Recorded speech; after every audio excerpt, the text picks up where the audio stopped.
seen LeBron and the boys go out already in the first time. I believe he's been out in the finals in quite some time. And hey, people are back in seats. We got butts back in seats here, so people are back at the games. I think there's like 61,000 at tonight's game. So before we get on to talking about basketball, let's talk a little bit about the NBA and, of course, the big trade that was made this week. Julio Jones goes to the Titans.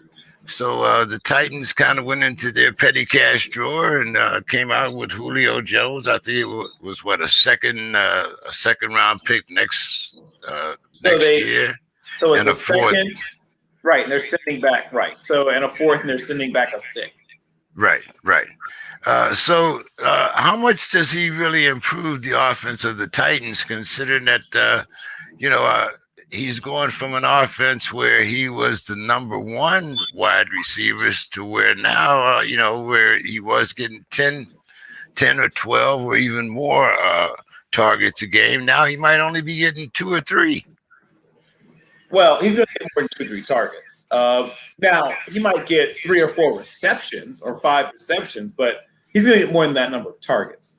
And here's how I'm going to assume you're going to see his usage. A lot of things like dagger concepts, a lot of things like POD, right, post over dig, where he might be running the dig and A.J. Brown's running the post. I think you're going to see post wheel combinations. You're going to be able to demand essentially an 8-man box because of what Derrick Henry can do. So now you hard play action, right? Your tight end, runs up the seam. You've got, maybe a bang 8 being run by A.J. Brown, and now you can run that dagger, that deep in cut with Julio Jones, who's now going against, the number 2 corner, or you can run him in the slot, and now he's matched up against a nickel. He doesn't have to be, once again, he can't be himself at 22. None of us can, unfortunately. What he can do is be one of the top number 2 receivers in football for another 3 or 4 years. And that's all you need, because A.J. Brown is a budding superstar. A.J. Brown is on his way. If he isn't already there, soon will be a top 5 wide receiver in the NFL. So if you have a top 5 and a top 20 wide receiver, you have a pretty good setup. That's like what you had when you had Thielen and Diggs. That's what you had, close to what you have when you have, Cooper Kupp and Robert Woods. When you have a really strong running attack, you have 2 top receivers, and you have, I would say a solid group of tight ends. No superstars, no, oh my gosh, but good tight ends. They have a lot of things they can do against you now on their offense. This is a dangerous offense. This should be a top 6 offense easily. When you take a guy who's likely to go for 16 to 1,800 yards rushing, right? I mean, there's a good chance that Henry's got another couple of years of being a top 4 running back. You have a top 5 receiver and a top 10 to 15 receiver, even if Julio is a little less than what he used to be, with a serviceable tight end and a top 10 quarterback. That offense should be an offense that's scoring 29, 28, 27, somewhere between about 30 and 24 points every time, and can sometimes go for more. Well, it should be very interesting to see how Demetrius doesn't have a link. Let's see what happened there. Okay. Let's send Demetrius a link here. Now, you also mentioned a top 5 quarterback. A top 10 quarterback. Top 10, yeah.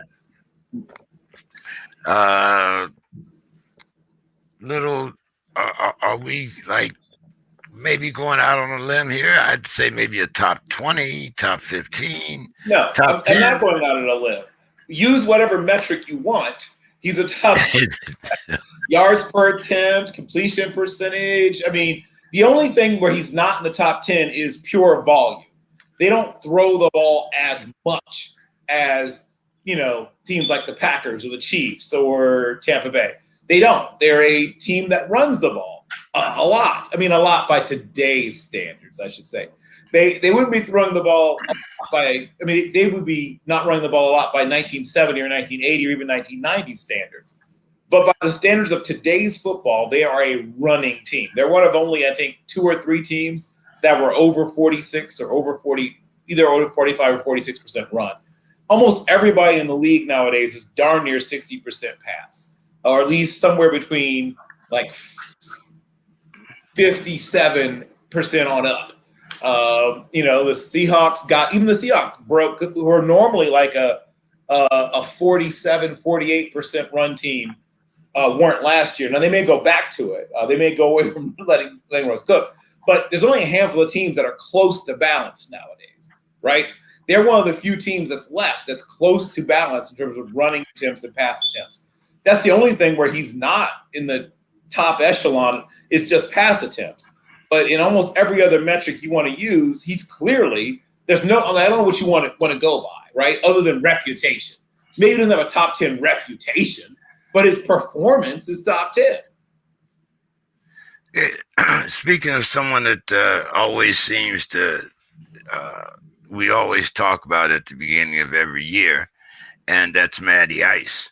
How much is the loss of Julio going to affect Matty Ice and the offense of the Falcons? Well, not as much as the fact that they're a team that's in a rebuild. That's the main thing. Matt Ryan's a good enough quarterback that as long as they have one really good receiver, and Calvin Ridley is now that, and a bunch of solid receivers, and they have a bunch of guys who are, solid NFL receivers, they'll be okay. But the bigger issue is the team is in a full – that's the big deal. The big deal is that this is now them admitting what we already probably knew. This is now a full-on rebuild. That's the biggest thing that's affecting him is he's no longer – things happen fast in the NFL. This is a team that was, 3 years ago in the Super Bowl. That team is gone. He's one of the few survivors. Calvin Ridley, he and a couple of the guys are a handful of the survivors from that team. That team has changed something like 69% or something of its roster composition. This isn't done. Like I've come by here there's more changes coming. And they didn't take his successor yet. But in the next, I'm going to say in the next draft, but latest possible the draft after that, but I think it's going to be the next draft. They're going to try finding their next quarterback. So this team that's the biggest effect. Not so much losing Julio, but the fact they've lost the team that was a Super Bowl contender. Well, Demetrius, this week, even though you're going after Bill, since you don't know what Bill said, it's going to there you go. So I'm just going to repeat it anyway. I'm going to repeat it anyway because I know he hit all the good stuff, and I like to believe that I'm going to do him justice. Okay. So I think with respect to Tennessee, he will help. He will help. AJ Brown is solid, right? Obviously, he will help. It's another thing the defensive coordinator has to think about on Wednesday before the game, if nothing else, right? I think that when you're the safety on the other team and the coach has to decide, do you come down in the box because they got a Mack truck called Derrick Henry coming, or do you double one of the receivers? That's a risk. So that question, I say he helps.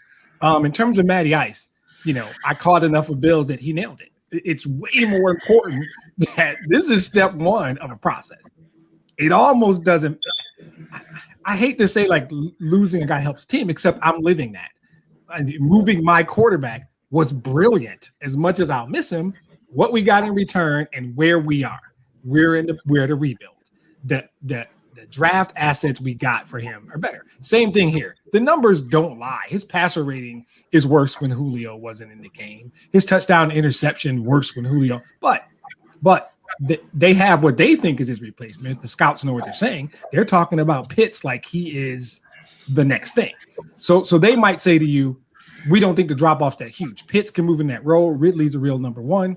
We'll find out. But it all dwarfs. It's all dwarfed by the fact that the message is there in the rebuild, and there'll be another quarterback probably next year. I agree with Bill on that too. So I think Pitts will bring some things. They can move him around. They can put him at the X. They can put him at the Z.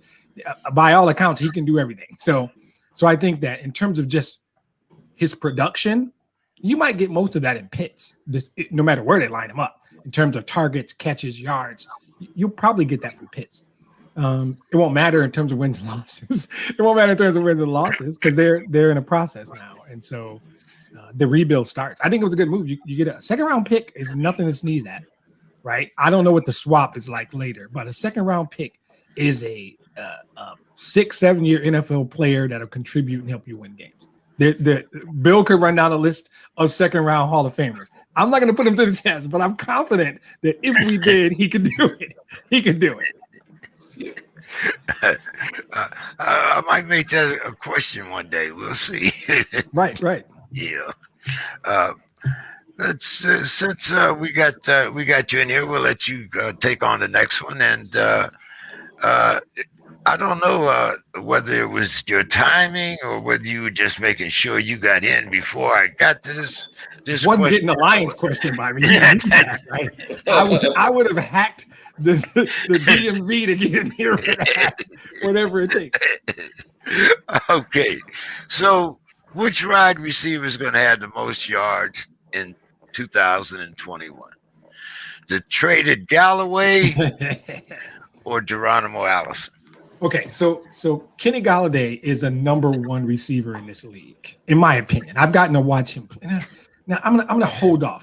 2019 Kenny Golladay is the number one receiver in this league when he's healthy. I contend not only was he physically not healthy, I think he wanted out of Detroit. So for the record, we didn't trade him. He was a free agent, but we sure is. Oh wait, it's not after dark. We were not going to pay him. No, just like we did before that with Darius Slay. We couldn't afford to pay a 30-year-old cornerback $18 million a year. We couldn't afford to pay Kenny Golladay $16.5. The Giants could. Your question is easy. Golladay is a much better receiver, and he's going to get many more targets, and he's going to be incredibly more productive. That being said, for where the Lions are, their wide receiver room is the weirdest room in the building. It's got Tyrell Williams on a 1-year prove-it deal. It's got Brashard Perriman, a legacy. His dad was a great Lion back in the day. It's got Amon-Ra St. Brown, the second best name in his family, ironically enough, because that's a cool name. I don't care who you are. And then we got Quintez Cephas, who I think showed himself well as a rookie coming out of Wisconsin. He's got some talent. And you're going to put Geronimo Allison in that room. For where we are, that's fine. That's fine. We don't have a Kenny Golladay in that room. We don't have Marvin Jones Jr. in that room, quite frankly. But that's a good group of guys that for this year and where we are with a really solid running game, and a quarterback that I like more than most people for where we are in our rebuild. We are cap healthy. We're getting young, and our work needs to be on defense. I don't think offense is going to be our problem. We'll be fine on offense. We're going to be exactly what we are. But Geronimo Allison, I think 25 or 30 catches in both of his seasons in Green Bay, never more than that. So this is a guy who, by every account, is a 3. We're comparing him to a guy who, in 2019, led the league in touchdowns, right? 1,200 yards, probably 70 catches, 65, 70 catches, 1,200 yards, and led the league with 11 or 12 touchdowns. Golladay, if they use him right, can be a number 1 in this league. So I think that what I'm trying to do is say Golladay clearly is better. The guy who's not a Lion is better. But I'm really happy, and I've been consistent. I love what my team's doing. For where we are, I love everything Brad Holmes has done since he set foot in the building. I really do. So I think Allison will be he's got 1 year. He opted out last year, so he should be healthy. He might have something to prove. And these 1-year deals, those are great motivators, man. This guy comes out and plays well. Somebody else gives him something with a signing bonus next year. So I think he, Williams, Perriman, all these guys, even Cephas to a degree, because he would be coming up on the team picking up an option for him. So all these guys have motivation, extrinsic motivation, right? And I think that's the idea here. So Golladay is a good dude. I like Kenny Golladay, a Chicago kid who went to Northern Illinois. I like Kenny Golladay. So he will have a really good season. If they use him right, he'll be good. Yeah, I did pick him up on my fantasy football team back there, even though I did have him as a secondary receiver. Yeah. But Bill, what's your thoughts on Galladay? I mean, it's still Daniel Jones throwing the ball in New York. And you have a healthy Saquon Barkley supposedly. So I'm saving that. I can't wait to get to that. Go ahead, Bill. What do you think here? What are you thinking? Sure. Well, sure. I'm going to once again St. Rita's Mustang, as was pointed out, right? Kenny Galladay. My sort of play nephew, Joey Barnett, will be playing wide receiver at St. Rita's very soon. So nice. Excited about that. Shout out to Carl Barnett, my brother from another. We're going to be working on his son Joey getting that sucker ready. But getting back to the actual question, yeah, I mean it's not really a fair question because there's two different types of receivers, as pointed out by once again the almost always Mr. Dimitri, that is a guy who is a borderline, depending on what your room is like. He's your number one or a very high end number two, depending upon what you've got in the room already. Jerome Allison, once again, another guy that I saw a lot of, undrafted free agent, fought his way into the league. He one of the things that attracted people to him was, once again, another kid, went to University of Illinois, was a terrific special teams player early in his career, a really good blocking wide receiver. He's a guy who, I don't want to say he's just lucky to be there, because he deserves to be there. He's a really good piece. And once again, to use a term that I overuse, glue guy. But he's under no circumstances should he be your number two. He could not be a number one. Like, there's no way that could be a number one. He shouldn't be a number two. He should be a 4-3. He should be in the fight for 4-3. So that's not even, like, those guys are not, to me, not comparable receivers. It shouldn't be like, if he has half the numbers that Galladay does, he should consider himself like, hey, all right, yes, right. That's a good year for Geronimo Allison. I don't think Geronimo Allison has been over. I don't think he's even touched 700 yards receiving in his career yet. I'm just going off memory. So if Galladay ends up with 1,100, which isn't beyond the realm of possibility, and he ends up with 5,500, that's a win for Geronimo Allison if he can get 550. If he can get to 5,000 yards receiving, that's a win for him. And say 5 touchdowns, that's a win. So they're not comparable. I like them both, and I wouldn't mind having them both, but they're not the same kind of receiver. Right. Well, they're also not the same type of quarterback either, and I think that was kind of what when you talk about chemistry.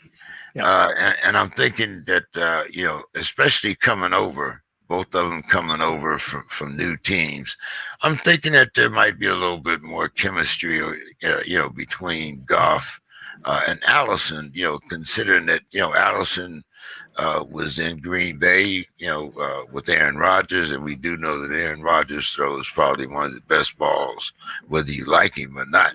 As far as talent, he does throw one of the best balls in the game. So, I'm thinking that there might be a little more chemistry, just because they're both coming from new teams and might not quite have the old boy feeling of the locker room yet. But Galladay has more talent, significantly more talent. and it's been so much more productive. So right. So I mean, we're talking once again, and I'm a Geronimo Allison fan, but he's broken 300 yards receiving one time in his career at 303. So like, it would take to even come within half of likely Galladay does, he would have to have a career year. Is what I'm saying. But I think you're right. 35 catches, 700 yards. Or 550 yards on 35 catches and 5-6 touchdowns. That's a great year for Geronimo. That's once again, he will have almost doubled his average career output. Does that? And he'll be a third receiver, and Galladay will be the number one. He will be on the field more. He will be targeted more, and Galladay's to take the top off the defense guy. Galladay's going to catch long touchdowns. Yeah. But if I had to pick up a fourth wide receiver in fantasy, I would go with Allison. I wouldn't be. I wouldn't be mad to go with Allison. He feels like a guy you pick up off waivers, but okay.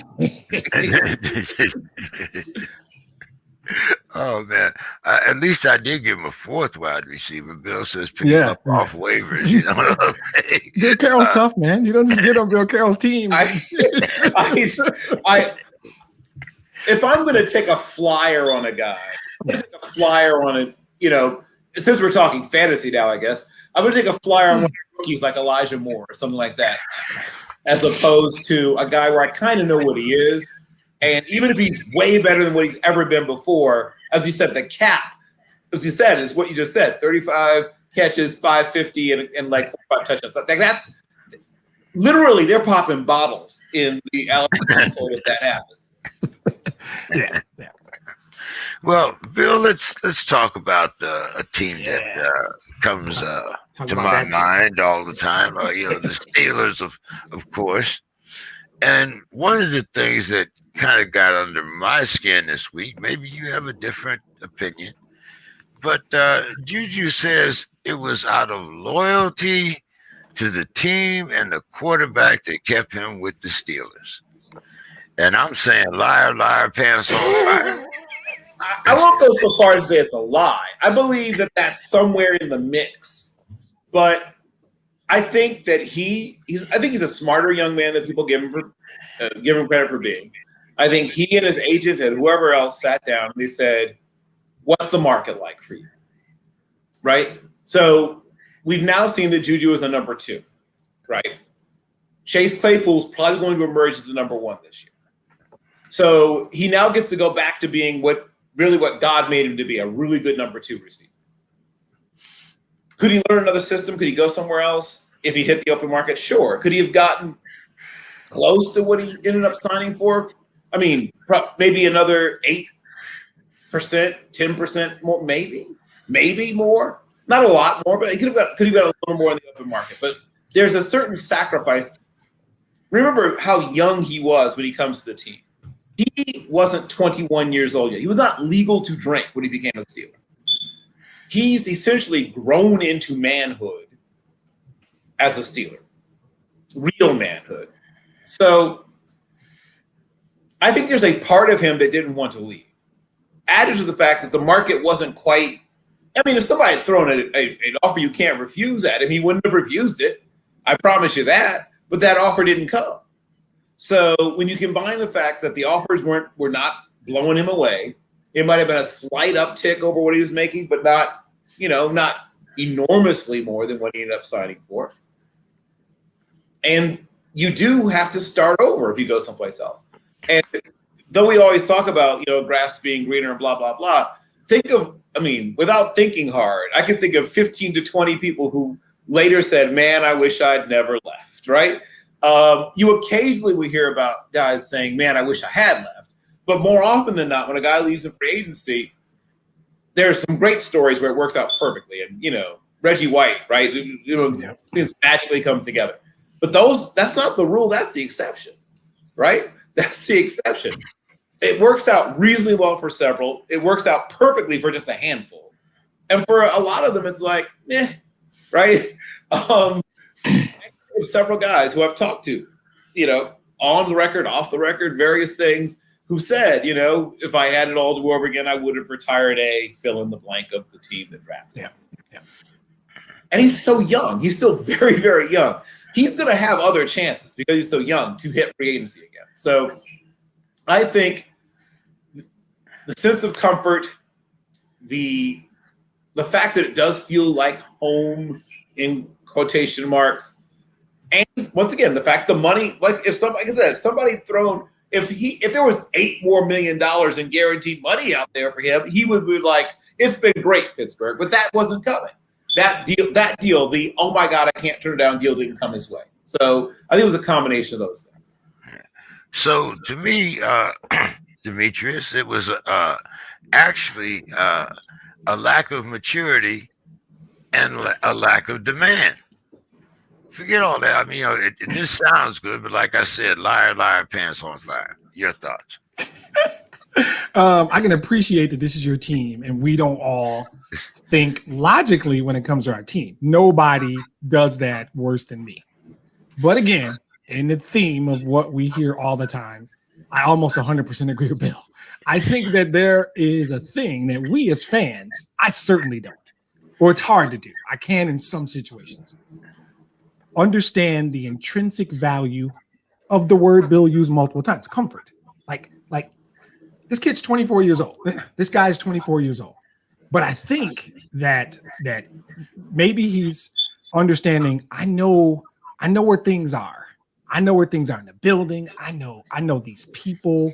I know the system. I know where Taco Bell is.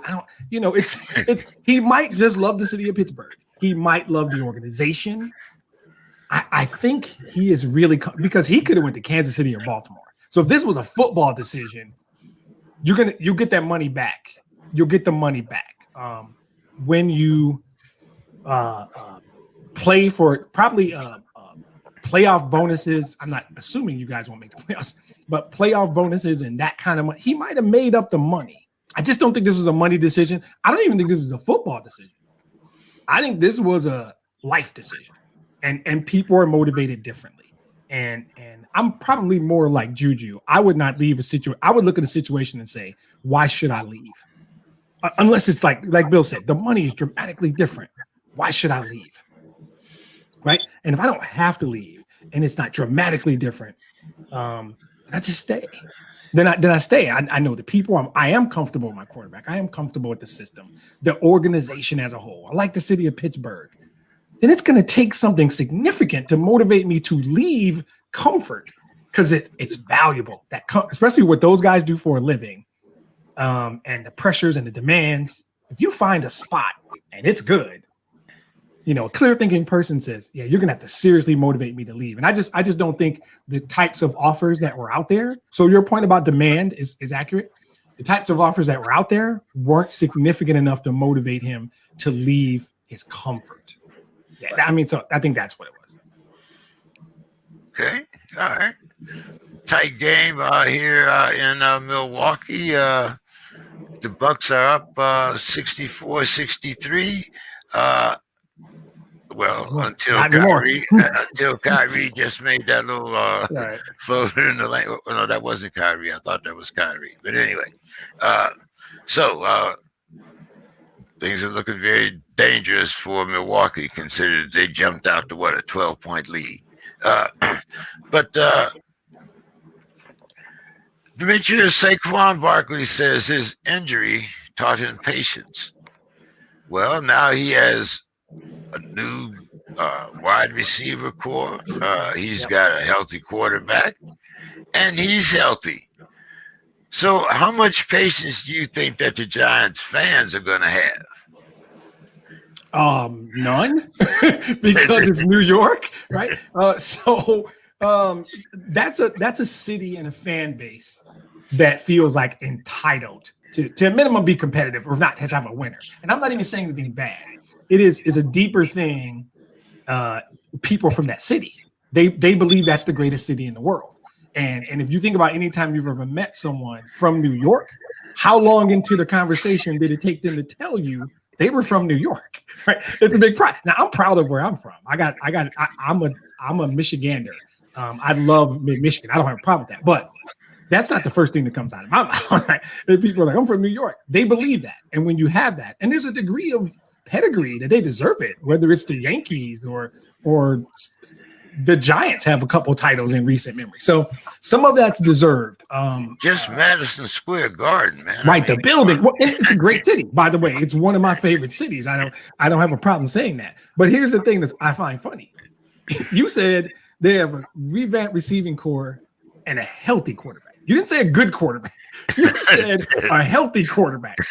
I don't know how I feel about their quarterback. I'm not going to sit here and suggest I know. I'm saying it won't take long for them to turn on that guy. And it's about that time.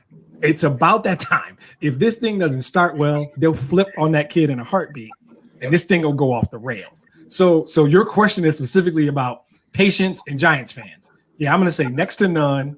And if they don't start well, it could get ugly. It gets ugly fast. And so you can have patience when you live in Indianapolis or even Detroit or Cincinnati. Right? Those fan bases, we're patient. Yeah, those guys aren't, not so much. So if it doesn't start well, it'll probably turn quickly, and yeah, it could be ugly fast. It's funny how all those cities that you mentioned might have the same record as the Giants. But anyway, might not be far off. Bill, as Demetrius pointed out, I did say a healthy quarterback, but what's your thoughts on the fans of the New York Giants fans? Sure. Well, here's the main thing that protects Daniel Jones's job. I have 4 words for you: Mike Glennon, Clayton Thorson. So that's a great point. Just so you know, he's probably pretty safe.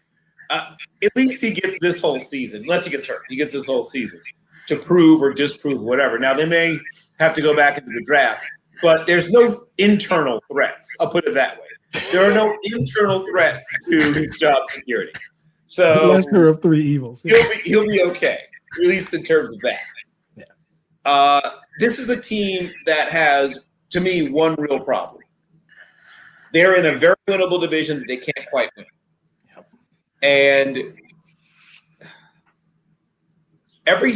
almost every strength that they have, the Washington football team has either that exact same strength but stronger, or even if they're a little bit behind them, where Washington is ahead of them, they're farther ahead, if that makes sense.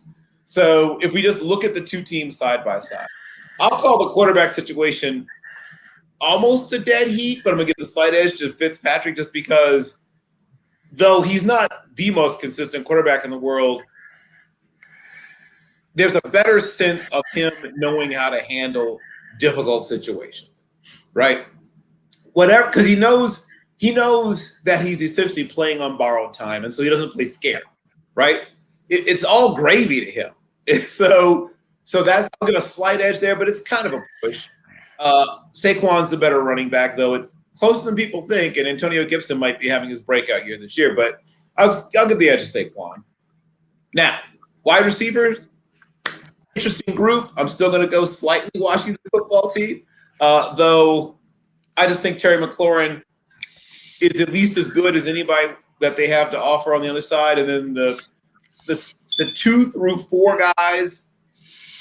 So I guess I would give the number 1 edge probably to Washington football team, and then 2 through 4 I guess probably give to the Giants. So I guess that's kind of a push. I definitely like Washington, as both teams have good defenses, but I'm gonna give the edge to Washington's football team for 2 reasons: Chase and Young. I truly believe that in that person, he's about to become that dude. As we talk about the that dude theory, he's about to be that dude. And they've got some good players over it. Don't get me wrong. That's a good, solid defense. But not a single one of the guys on their defense is that dude. And then if Montez Sweat becomes the dude next to that dude. Right. I mean, to me, that's just the best team in a weak division. But to me, they're clearly the best team. And I think that the Giants will be fighting with Dallas for the number 2 slot. Yeah, totally agree. Yeah. So, do the Giants have to improve on last year's record, or do they just have to improve on their standing? That's a great question. Wow, it is. That's actually a really good question. I think that, well, now I'm going to cheat a little bit. I think they'll win one more game because there's one more game played. But and they might even win more than one more game, in fact. But I don't think it's going to improve their standing because I think there's a cap on how high they can get. I don't think they can get above number 2 in the East because Washington, when I think about how those 2 teams match up, and I think about the Giants' so-so offensive line against that terrifyingly deep front of the Washington football team, that's what you don't want, right? The thing you do not want is to have to win that game where maybe your weakest link is up against their strongest strength. That's not what you want. So yeah, if I have to play that team, it's a Saquon Barkley game, and I'm trying to keep the ball out of Danny Dimes' hands because if he's throwing the ball 40 times, we've lost. I don't know how to put it like that. That's an L. Yeah. I mean, at the end of the day, the best player in that division is two guys, apparently, Chase and Young. And the best unit in that division is the Washington defense. The best team in that division is the Washington football team. So his words are perfect. They're capped at number 2. So your question was excellent. They can have more wins, still finish second place. And in fact, that's probably what's going to happen. That's probably what will happen, right? Yeah. Okay, very interesting. Next week we're gonna have a lot of questions about Dallas. so you might as well get ready. We're gonna talk about the Dallas. I'm telling you, the past 20 years, they're the most thoroughly discussed mediocre team in football. Right. Well, we're also going to discuss the Eagles. So I don't know. Yeah. The Eagles are not discussed nationally nearly so much, and they've been better more recently. Yeah. And they're more interesting, by the way. I just, as an organization, the Eagles are more interesting. What's happening over there, to me? So. Okay.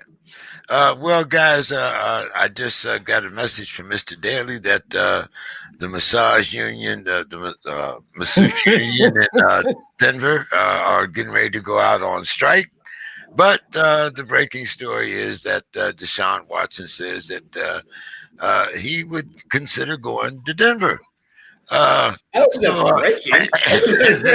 I mean, I think that's been out there for a while. Well, not the masseuse union, but anyway, right. So rumor is he can come to Denver, but he has to bring his own masseuse. Anyway, Demetrius, what's your thoughts on the wayward masseuse situation here? Yeah. So as much as I like to laugh. Right. And I love the SPORTSKRIB. This is literally, guys, outside of anything with my family, this is my favorite time of the week. I tell people at work, it's Thursday. You can't mess with me today because I got the SPORTSKRIB tonight.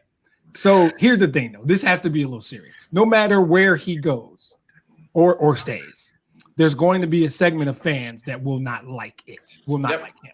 That is fair and legitimate, right? For fans, and I am as guilty of as anyone, an individual player wearing, for me, Honolulu blue and silver, it is meaningful.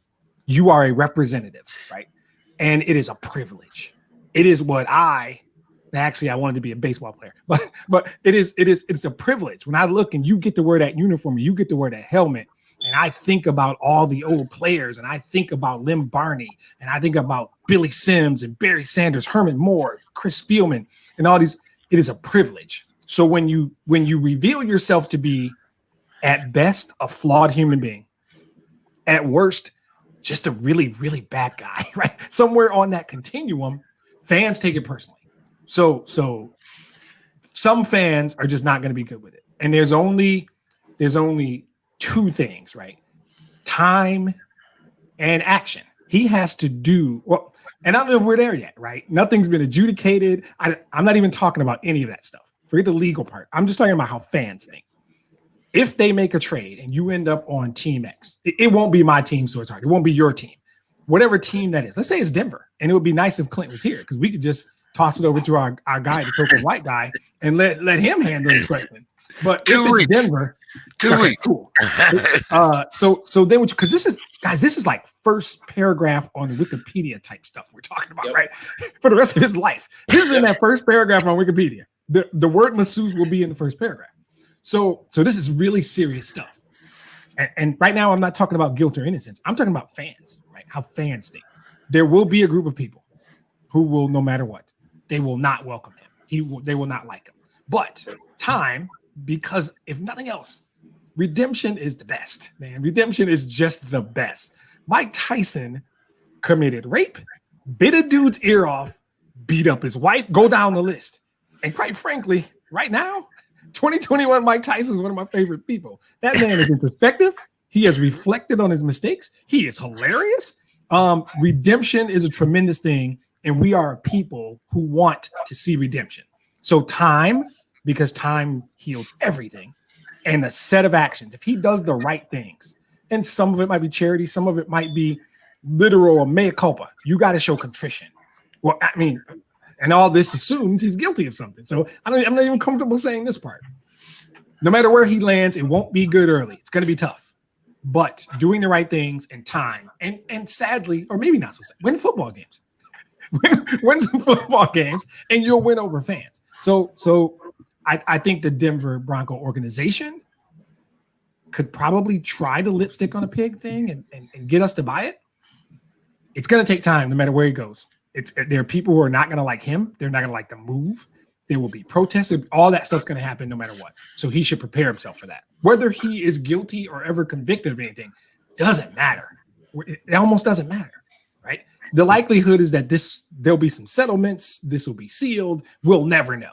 That's the highest probability. Wherever he goes, there's going to be issues with a certain segment of people, and they're not wrong. And he'll have to work through it. Well, Bill, Demetrius mentioned a couple very good things there. He could hire Mike's young wife, who's his PR person. Kiki, yep. He could also hire, since he's going to Colorado, he could hire the guy that certainly rolls Mike's blunts, because those are perfect. I've looked at him and watched it. I'm like, hey, we're already on SPORTSKRIB After Dark. It's 8:44 in Chicago, and we are already after dark. I love it. Hey, look, this is legal in Colorado. Legal here too, actually, right?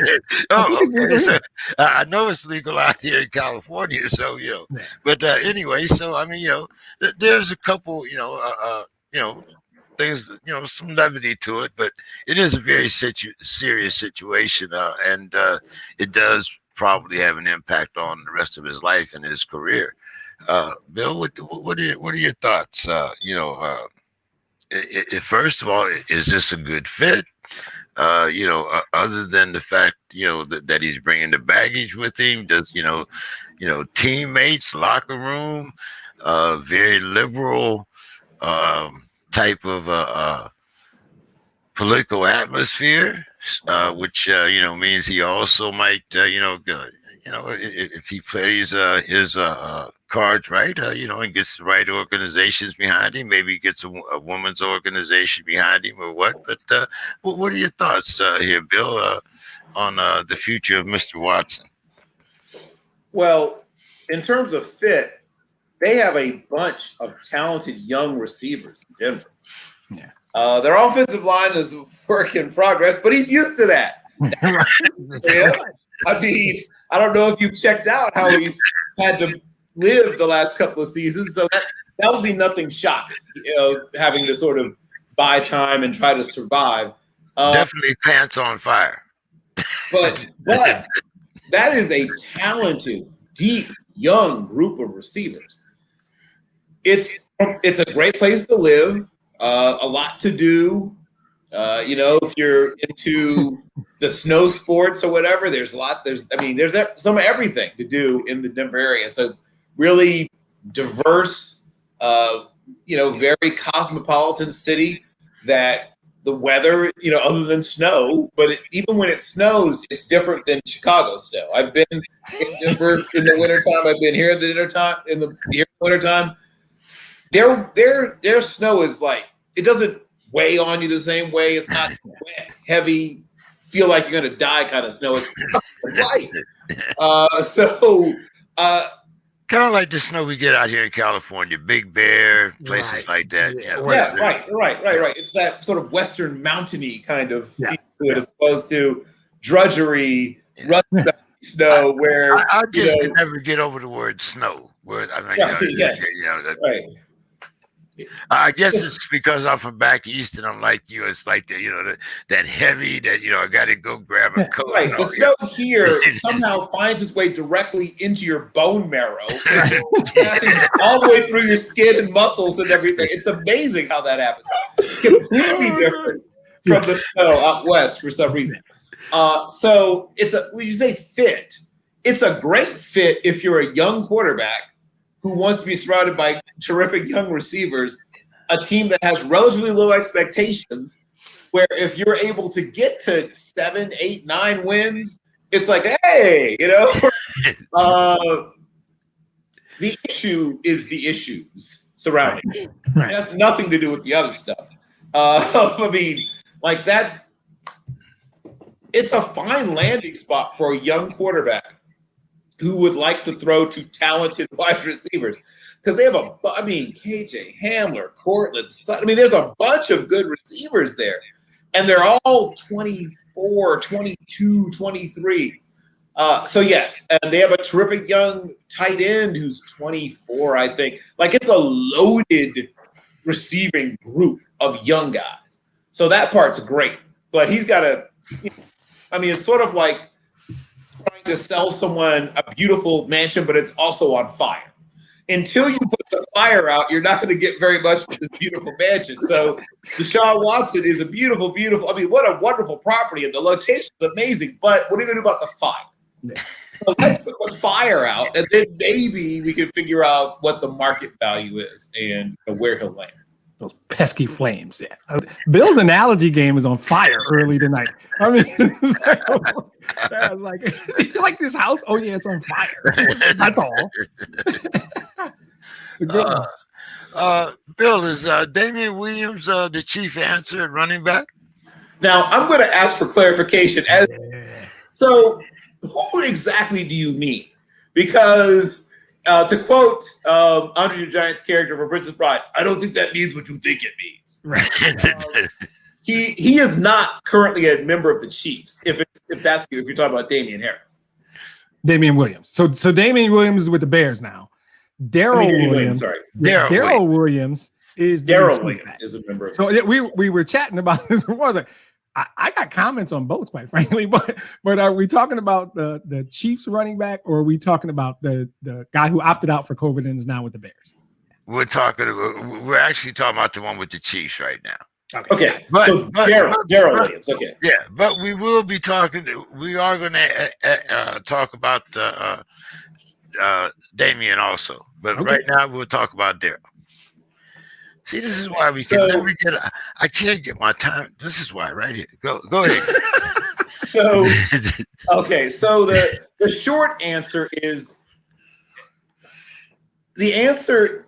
When you said the answer, it depends what your question. Will he be a guy that catches some balls and runs with the ball some? Gives you 300 and some odd yards rushing and another 180 something yards receiving, and I don't know, 5 to 6 total touchdowns. If that's the question, the answer is yes, he's going to get it. They're not a running team, for those who didn't already know this. And if they were a running team, then he definitely wouldn't be the answer, because he's not a number one. He's probably not even a number 2. He's probably a number 3 running back. Right. Now, in their running back room, he might be higher than a number 3. But for a team that really wants to run the football, he's not a number 1. Or probably not even a number 2. I mean, look at who the top number 2s have been recently in the NFL. Guys like Jamal Williams, who's a slightly better running back. Right. We just talked about Pollard out there in Dallas, who's a number 2. We'll see about this year. Has been a number 2. He might not be a number 2 this year. This will be interesting to see how that works out. He's not as good as that guy. So there's number 2 running backs in the league who are better than he is what I'm saying. So if he's your number 1, you don't have a number 1. Yeah. And so I'll jump in. No, their number 1 is Clyde Edwards-Helaire. So I don't know that. Well, the answer to any Chiefs question is Patrick Mahomes, quite frankly. Quite frankly, because Bill made the point. Their running game isn't really top of their priorities. Clyde Edwards-Helaire fits what they need. He fits what they do. And it's all centered around Patrick Mahomes, as it should be. I don't think he's the answer. I think he's a supplemental piece. I think he can spell Edwards-Helaire. Actually, they're good friends. They were teammates at LSU. Yep. He's good for the room. He's good for chemistry. I think the numbers Bill threw out are excellent numbers. Again, they're popping bottles, as Bill likes to say, in the Daryl Williams household if he puts up those numbers. And by the way, he signed a 1-year deal, so he does that, and somebody's signing him to more money next year. So I don't think it's certainly not a bad signing. I think he's a solid guy, but I would probably say he's legit number 2. I mean, legit number 3. But if he's your number 2, you better have Patrick Mahomes at quarterback. That's what I think. So that's my thoughts on it. And now let's talk about the COVID gentleman at the Bears, and you can start that out, Demetrius. Sure, I think so. So he opted out last year. So the last remembrances we have of him is an exceptional performance in only the biggest game of the year. He 104 yards rushing, 2 touchdowns in that Super Bowl. He's only 29 years old. He's got 6 solid seasons under his belt. He should be healthy and fresh, motivated. You have to respect him because he sat out for his sick mom, right? So that makes you like him as a guy. I think Damian Williams is a solid running back. He is going to help the Bears. That's for sure. In a league where I think you have to admit now, unless you're some rare exception called Dalvin Cook or maybe Christian McCaffrey, this is a running exactly Derrick Henry. This is a running back by committee league, right? Those guys are the exceptions. Guys, the old school dude who's going to carry the ball 27 times a game, catch a couple passes. That they don't do that anymore. Zeke can probably still do it. I don't know. Saquon will probably have to. Right. And I mean, yeah. Hopefully he doesn't, because I don't know if that bodes well for his body. But that's the exception now. The rule is like in Detroit. You have 3 guys in the room. You have DeAndre Swift and Jamal Williams, and you talk to Todd Gurley. Yeah, and Todd Gurley might be your third back. That's the world now where you live in, where guys get hurt. Guys are going to go down. You need Adrian Peterson had a solid year for the Lions last year. I don't know if people slept on that. Adrian Peterson was valuable for the Lions last year. Oh, I picked him up. I picked him up after the draft in fantasy. I felt like a genius. Exactly. I slept on him. I got to be honest. I slept on him. So I think that in a league now where you need good solid guys, Damian will add something to the Bears running back room, and he will add value on the field. This is a good player. He's only 29, and it's not a real 29 because he took a year off, so he has fewer miles on his tires than other guys. So I think he'll add something to them. I liked him. I liked him in Miami actually. So I certainly like what he did with the Chiefs. And like I said, he's only 29. There's tread on those tires. And the last time I saw him, he looked really good. So I think he'll add something to the Bears. See, once again, you guys have me going all off on a tangent and stuff, but okay, here. Bill, which rookie running back will have the most rushing yards? Trey for the 49ers, Najee Harris for the Steelers, and who's my other guy? Come on, Bill, it's on the tip of my tongue. Who's the third best young rookie running back that's out there? Well, if you're talking about the guys I like, but of the ones I think you gave us to choose from, I'm probably going to go with Najee. Now, here's what I'm going to say. People have been throwing around a lot of Le'Veon Bell comparisons, and I would urge people to pump those brakes. He is a good running back. And I call him basically a slower Steven Jackson. He can do a lot of things well. The thing that he's not going to give you that Le'Veon was able to give you is the ability to turn some of those things that look like they're going to be 3 or 4 yards into 12 to 18 yards. He's a talented kid, but he doesn't have, once again, I've said it a million times, when a guy is 100% healthy, doesn't run at his pro day, tells you something, right? That's a thing. So he's just not going to be able to pull away from people. But, I mean, Najee Harris, Travis Etienne, and Javonte Williams, and you mentioned Trey Sermon. Trey Sermon, to me, is not going to be a number 1 running back. So right. I don't think he's even really in the conversation. Javonte Williams is going to be in the dreaded running back by committee situation in Denver with Melvin Gordon, and they moved on from Lindsey, but they have another running back. I can't remember the other one's name. Najee is going to be a clear number 1. So that's the easiest one. And then Travis Etienne is probably going to be a number 1 as well. So I think those guys are going to be the 2 top ones. I think Etienne may end up with more total yards. Yep. I'm parsing this somewhat carefully because I think he's going to get more long runs. 2, he's going to get more long passes. I think that Najee gets more touchdowns and more touches. We're only talking rushing now. Oh, well, just rushing. It's easy. That's rushing. Yeah. I'll jump in and totally agree. I don't have anything to add. I mean, he covered it all. Najee's in the offense that runs more. Yep. Najee is a better rusher. Well, Jacksonville won't use Etienne in that way. He will be comparable in touches, but he'll catch twice as many passes as Najee, most likely. Najee will have the most rushing yards of rookies. I don't even like I said, I disagree with Bill. He covered it all. There's a committee in Denver, and I don't know. San Francisco, Sermon won't get enough carries. He just won't get enough touches. Right. Not compared to Najee. Yeah, it's gonna be committed. So Najee's gonna get the most runs, even if Etienne is comparable or beats him out in overall touches. Rushing yards, this shouldn't be difficult. Touches don't always equate to yards, but we'll see. It's your team, man.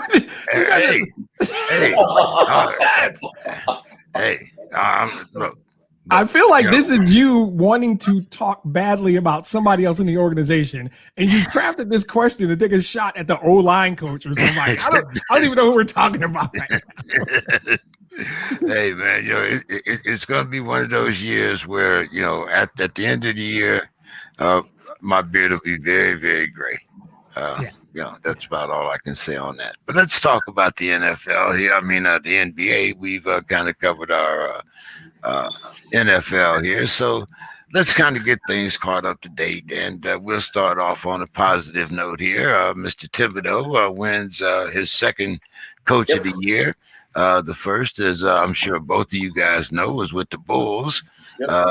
So what are your thoughts on Thibodeau and his second Coach of the Year award? Demetrius. Okay, I'll take this one. So we all know Tibbs can coach, right? That's never been a question.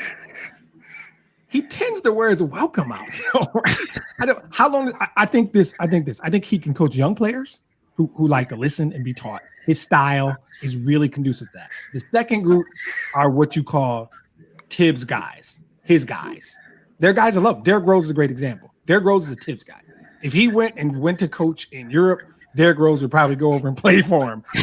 Like they had some kind of bond, some kind of relationship. And so I think there's Thibodeau guys, and then I think there's young guys. I think he works well with both of those groups. Historically, guys that have some experience in the league or guys that have been with him more than 3 years either start to get tired of the voice, which is very, very common in this league. It takes a special kind of guy to be able to motivate guys for more than a few years. They've heard all your speeches and all your stories and all your cute little sayings. They know all that stuff. So it just stops working at some point for certain coaches. Popovich was next level. Phil Jackson was using Jedi mind tricks. But there are guys, right, Pat Riley, exactly. There are guys who they have about a 4 or 5 year window, and then he'll go somewhere else. My prediction is 5 years from now, Tibbs will win Coach of the Year again with another team. So you're saying he's going to go on that Larry Brown track, right? Exactly. It works for a while, and that's a great example, by the way. But I think he totally deserved it. They went from 21 to 41 is what I thought I read. So I think that there's no question he can coach. And right now, his team is perfectly constructed for them to be pretty good for a couple of years. And if they do some things we may talk about in a few minutes, some other things, they can be good for a while. And if you're good there, like we talked about with New York earlier, he could make a nice run there because he can coach. I mean, that guy's a coach. There's certain guys who have the job, and Chuck Daly used to always joke, "I'm a manager." Right? Chuck Daly used to tell me, "I manage talent. I manage egos." He was kind of joking because Chuck Daly was great with X's and O's, by the way. But he would often delegate to these guys like Ron Rothstein and Brendan Malone to do and he managed the egos. Tibbs is a coach. Tibbs is a basketball coach, and he's a really good one. Bill? Well, I'm a big Tom Thibodeau fan. I wanted us to keep Tibbs here. If he's worn out, he's welcome to get rid of the guys who don't like being coached. Guys, that's my approach. Now I realize why that doesn't happen. The NBA is very much player centered, as opposed to being coach centered. So I get it, but I keep thinking about, like an all Tibbs team. We bring back Yannick. What's he doing? Not much, right? Did he do more for Tibbs than he would for everybody else?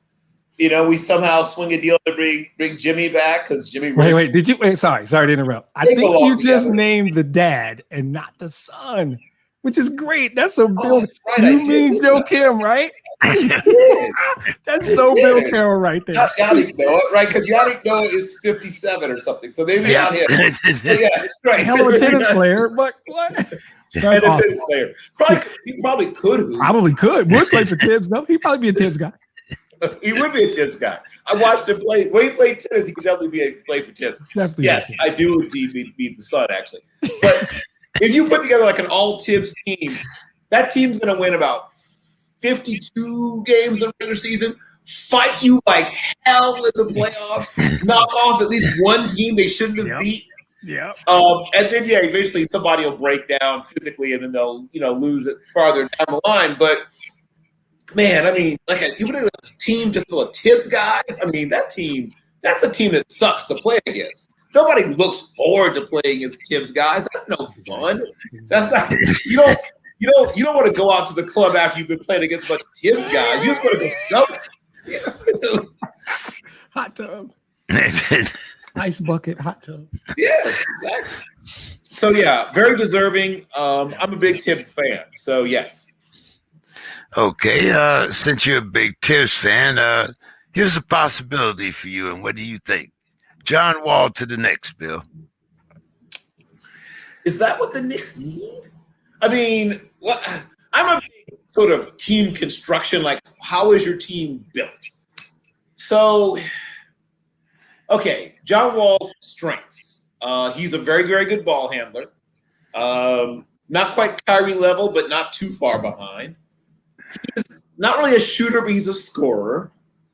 He's an okay. No, he's not an okay passer. For a guy as talented as he is, why does he have so few assists? Right. Assists. I don't think he's the right kind of player, frankly. For what I think they want to be, he should go to a team that's built differently from the way that team, I think, is trying to build itself. He should go to a team that has strong veteran leadership and where there's already an elite passer, where he can bring the ball up and then get it out of his hands and move, as opposed to setting things up and actually trying to be the playmaker. That's really the weakest part of his game. It is. Yeah. I mean, and that's – so you can call him a point guard, but he's not. I mean, not the way I envision – not the way I would want my point guard to function. Right. Because all of his strengths are really – he's a guy who plays point guard with a two-guard mentality. Exactly. And to me, the Knicks have been down that road before. It doesn't seem to really work out unless you have a very particular kind of squad. And they don't have, right now at least, that particular kind of squad. So I'm going to say no. Awesome. Demetrius. I think everything from the player construction side, totally agree. He nailed it. I'm going to go a different route. It is very, very hard to trade a supermax contract. It's just, awesome. His talent doesn't even matter. He's 31 years old. He's going to make $43 million next year and $41 the year after that. Oh, right. That makes my chest hurt, and it's got nothing to do with the Pistons. Now, to his credit, he came back from an Achilles injury and looked really good. I don't know that you ever get, because we get caught up, the media. John Wall. That John Wall, first of all, is everything Bill said he was. He's only called the point guard because he's short. That's it. Nothing about his game says point guard. Yep. The stats where that A is, that column doesn't say point guard. He is a scorer. Now, there's a place in this league for dudes that get buckets. We talk about that all the time, right? I don't know if he's right fit. Bill covered that part. I agree with that 100%. More than anything. Now, truth be told, the Knicks have the money. They could actually do it. They're one of the 2, maybe 3 teams that can actually do it money-wise. Do you? I don't know. You just won 20 more games than you won last year. Imagine what you got to give up. And it's that supermax contract that you're on the hook for $84 million for the next 2 years. What can you do? Same money. You can get 2, maybe 3 young becoming players. Oh, that's the deal to me. I got nothing against John Wall. I'm proud that he came back from an Achilles. It's a horrible injury. He came back. He acquitted himself well. Bill just made all the points from a roster standpoint. You can add pieces. You can add 3 glue guys, 3 Bill Carroll glue guys to the Knicks team that won 41 games this year. Puts them, they're playing right now, right? They're probably playing at this time right now next year. So it's going to be hard just because of the sheer numbers associated with that contract. And he also is not a perfect fit anywhere. I mean, probably not anywhere. So and they still might do it because they're New York. They think differently than the rest of us. They might think the star power of bringing John Wall into a Knicks uniform, maybe, I don't know. And one last thing, I almost want to confirm this. The guy we just said won Coach of the Year, Tom Thibodeau, he's still coaching the Knicks, right? No, coaching the Knicks, right? That is. So can you see John Wall play Thibodeau? No, sir. I can't. No, I can't sir. see that. That's another. I don't see that working. Good call. No, sir. Oh, this game is close, huh? All right. The game has got James mesmerized. 84-83, 2.8 seconds left, everybody. I don't think it's legal for us to be calling play-by-play, but whatever. It's after dark. SPORTSKRIB after dark. We're doing it. 2.8 seconds left. Bucks up by 1. And it looks like they have the ball on an out-of-bounds situation. Let's do some play-by-play on the SPORTSKRIB. Oh, they fouled Chris Middleton, I think. Yes, they fouled Chris Middleton. If he knocks down these 2 free throws, well, they'll have a shot, but we'll see. Oh, a bad play by Blake Griffin of all people. A bad inbounds from the former Piston just made my night. I'm actually not mad at Blake Griffin. Sorry about that. Okay. I think we should just take over the show, Bill. James is mesmerized. Well, here's the good news. Blake Griffin has exceeded my expectations. I will say this much. Mainly because he hasn't gotten injured. That's the main one. What's your expectation? It's so that was my big expectation that I thought for sure at some point he would tear something or sprain something. Yeah. Something would go out of alignment, but he's been healthy. So way to go, Blake Griffin. Yeah, and you know what? If I joke about Blake Griffin, I want to make it clear. In his time in Detroit, Blake Griffin was a pro. I have nothing but good things to say about Blake Griffin as a Detroit Piston. He was a pro. He never embarrassed the team. He showed up as much as he could. One season, he put that team on his back and carried them to the playoffs. Yep. To promptly get swept, but that's okay. So I am a pro Blake Griffin guy, and this kid in Milwaukee, wow, bro, it's game 3. This kid in Milwaukee is really happy. Okay, all right, back on track. Sorry, James. Wait, I can't hear James. Can you hear him? He hit his mute button. I do that all the time. Okay. All right. There you go. Can you hear me now? Okay. Yes. Okay. So, Demetrius, will the Celtics trade Kemba Walker?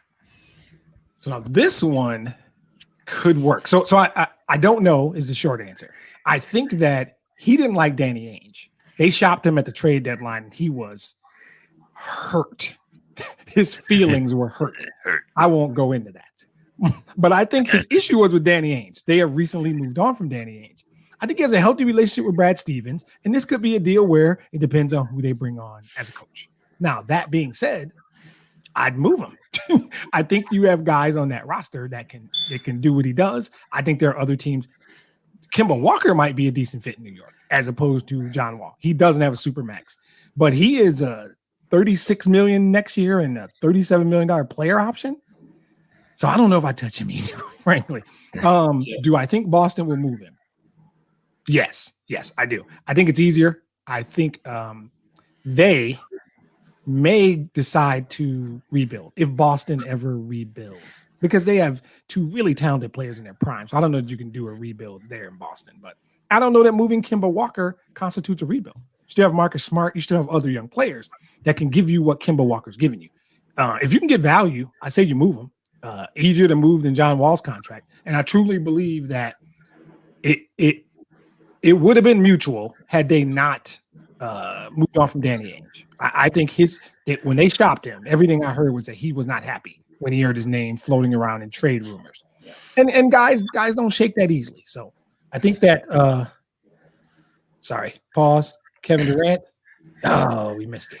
Did he get fouled? The game's over. Game's over. Yeah, the game's over. It's Okay, so perfect. So good. Milwaukee's still alive. I don't have to feel bad. So I think you can move Kemba Walker. I think Kemba Walker's a good player. I think by all accounts, Kemba Walker's a good guy. And 36 and 37 are big numbers, contract-wise, for the next 2 years. But it can be done. So I think that likelihood is yes, they move him. One more trade rumor. What about Mr. Ball in New Orleans? Which one? Oh, okay. Oh. The one in what do you think about his future with the Pelicans?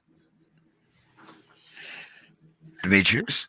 Oh, me. I'm sorry. I think his game fits with it. I like what they have down there. I don't know. I don't know why you would think about moving him. I think you have the centerpiece. He's not going to have the pressure of being the guy, and his brother might have to deal with a little bit of that in Charlotte. I don't think he has to be the guy. I think his game is starting to come around. Now we've all settled from all the hype, and we really understand what he is and what he does. He can settle in and just be Lonzo. He doesn't have to try and be Melo. He doesn't have to try and be anything LeVar that comes out of LeVar's mouth. You're on the right team. You're in a city like New Orleans. You're not in New York. You're not in Boston. You're not in LA. You're in the right place. You got a bona fide superstar on the roster, maybe even two. That's a young, talented team that can be competitive. I don't know why he would want to move. I don't know why they would want to move him. He has a unique skill set, and there's nobody else on the roster that can do all the things he can do. And the expectation should just be mitigated. And if he's just Lonzo and he plays like Lonzo plays, he'll be fine. He should be fine. I don't know that there's a burning platform where you need to move Lonzo Ball. I don't. If someone feels that way, I think I just disagree. Bill? So here's what I become or becoming a 14 to 15, 6 and 4 or 5 kind of player.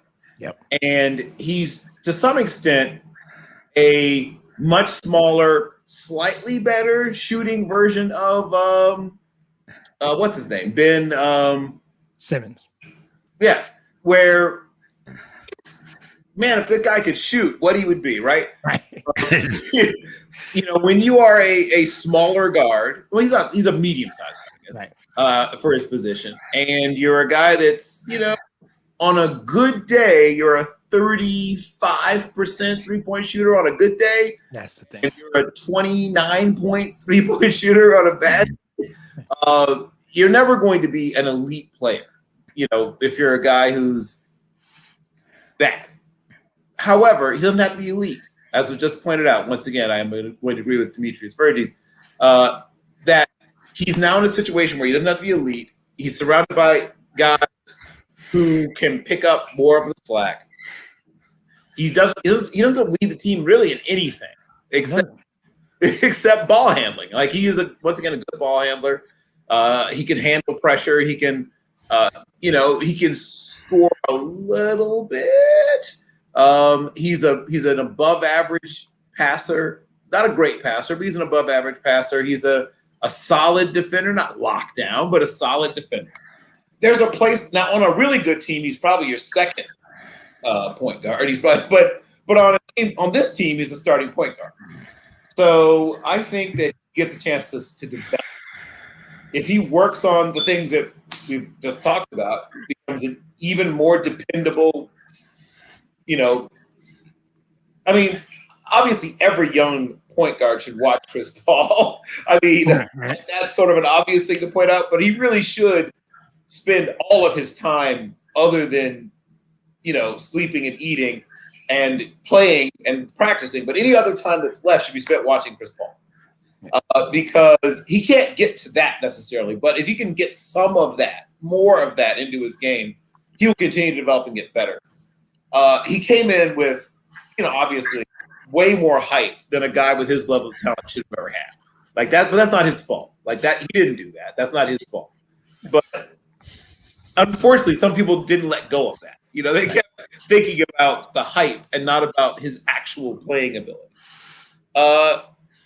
He has the ability to be he's still fairly young, obviously. He could be a starting point guard. On a really good team, he wouldn't. But on this team, he's a starting point guard. So he has a chance to become a legitimate starting point guard. A guy can start for a good team if he keeps getting better. I think his goal should be he should look up the term Bill Carroll glue guy. That's what he can be. He can be the dictionary definition of a glue guy. And unless and guys in this league have developed the ability. It's funny the way Bill just said it. If he could just shoot the basketball. This is hilarious. If he could just shoot the basketball, it sounds weird. If he could become a better shooter, wow, sky's the limit. There's no evidence he will become a better shooter. So his cap is this glue guy. And I like the numbers. 15, 6, and 4. That's fine. You can build an NBA career. You average 15, 6, and 4. But with the guys on his team, that 6 should be 8, should be close to 10. If he could be 17, 9, and 4, dude, you got a long career, nothing to be ashamed of. You make a lot of money, you're good. But you got to shoot your basketball to do that. And that's really, it's such a dichotomy that Bill just casually mentioned in his thing. If he could just shoot the basketball, it's kind of important, right?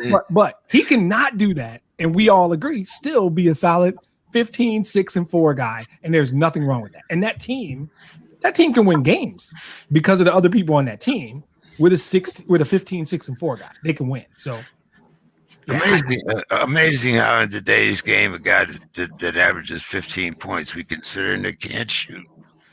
It's kind of amazing. Well, no, if he averages 15, he's not knocking down 18, 20 footers to get his 15. No, he's running the floor. He can get 15, he can get buckets. Yeah, and within the scheme of an offensive play, nobody's scared of him out at the 3-point line. That's certainly not. Because if he could do that, he'd be 21 and 6 and 4, and we'd be talking about a different kind of player. Right. Guys, these are my top 3 candidates. Let me make that clear.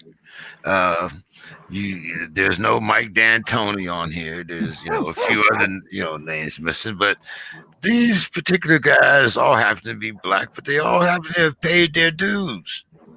So, and some of them have some pretty good records, especially the guy that I want to talk about first.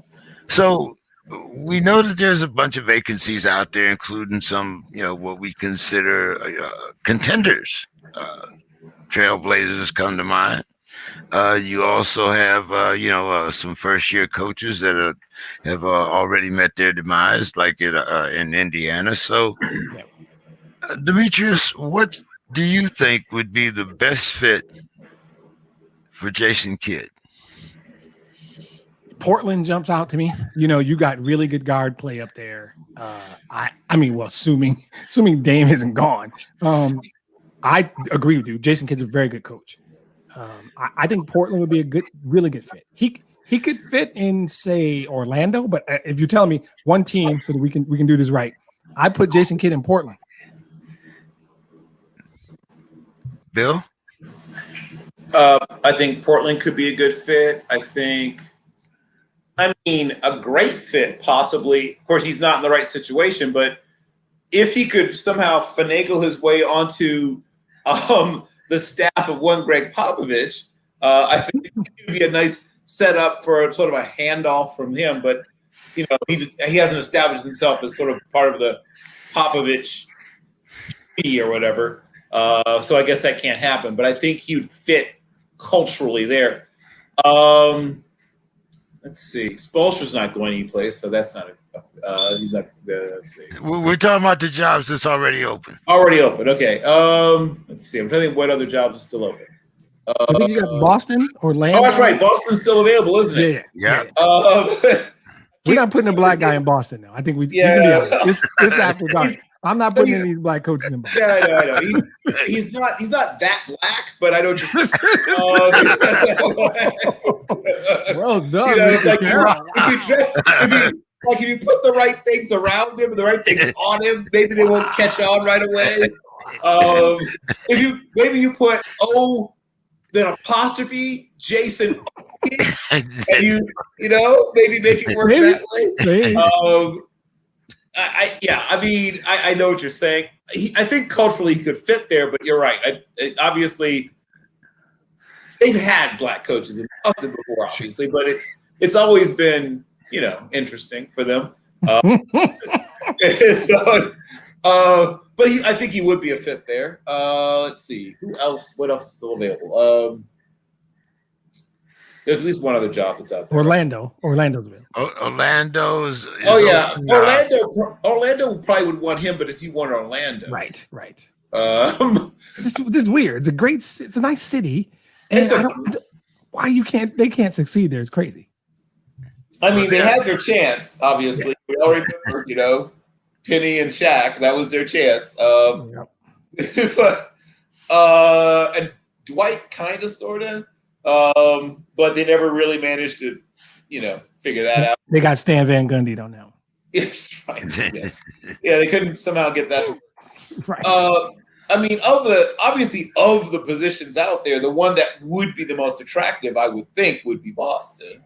I can't imagine why you would, other than, what cultural things that were just mentioned by Mr. Burgess. But once you get beyond that, basketball stuff, like that's clearly the best job out there. Yeah. You can talk about quality of life things. I mean, Orlando's got great quality of life, and right, great quality of life.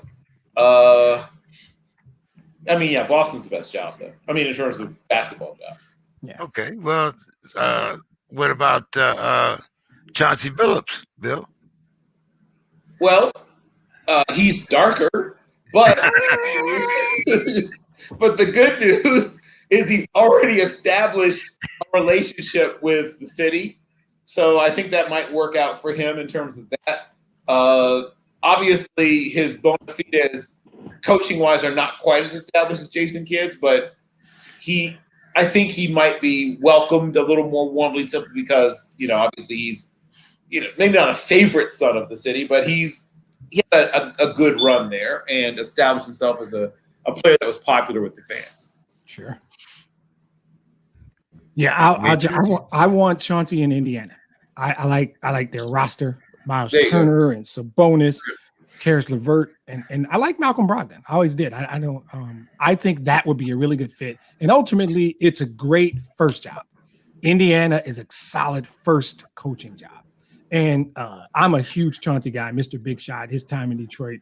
Chauncey is everybody in Detroit loves Chauncey Billups, right? Came here, just they signed him as a free agent, and he established himself as a bona fide star in Detroit. He was good in Boston. He did some good things in Minnesota. Chauncey became Chauncey in Detroit.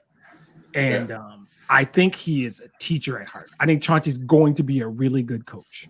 And if he gets the right opportunity, I think he should have he will eventually be well in the front office, do well in the front office because he's super smart. But I think Indiana would be a great job for that first job. Okay. Orlando, except I don't like the roster as much as Indiana's. So I would say my pick for Chauncey would be Indiana. I'm going to give you somebody for Orlando because he's a bridge coach. He's a guy that, isn't sort of trying to build his resume. He's probably his last chance to be a head coach, so he's okay with taking a team he's eventually going to hand over to a young coach, Maurice Cheeks. Yeah. Now, Mo Cheeks has always been underrated. He was underrated as a player. He's underrated as a coach. He'll never get his just due, whatever. But he's, once again, a guy that is really good at teaching young players how to play the game correctly. Exactly. Which I think is super needed, the way that guys enter the league now. Right.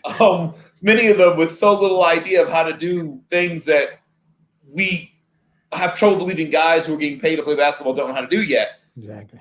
But we know that if you look, just go to the roster of any team, you can find 3 or 4 guys on almost any roster with a handful of teams accepted, but probably 14 teams in the league have at least 3 or 4 guys on the roster who don't really understand basketball, which sounds funny to say when you're about professional basketball players. So that he would be a great 2 or 3 year solution while your team gets to the point where you can hand it over to a young coach and start heading towards being a contender again.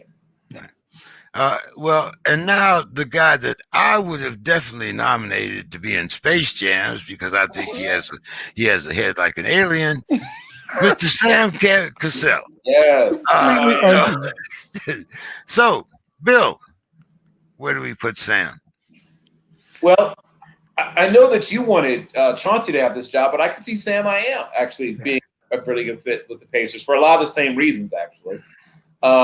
Also, he's a really despite all the jokes about his head, he does have a really good mind for basketball. Yeah. Yeah. He really is. Even as a player, you could see that he was a really smart player, and it transitioned very quickly and very easily into coaching, and he's a really good coach.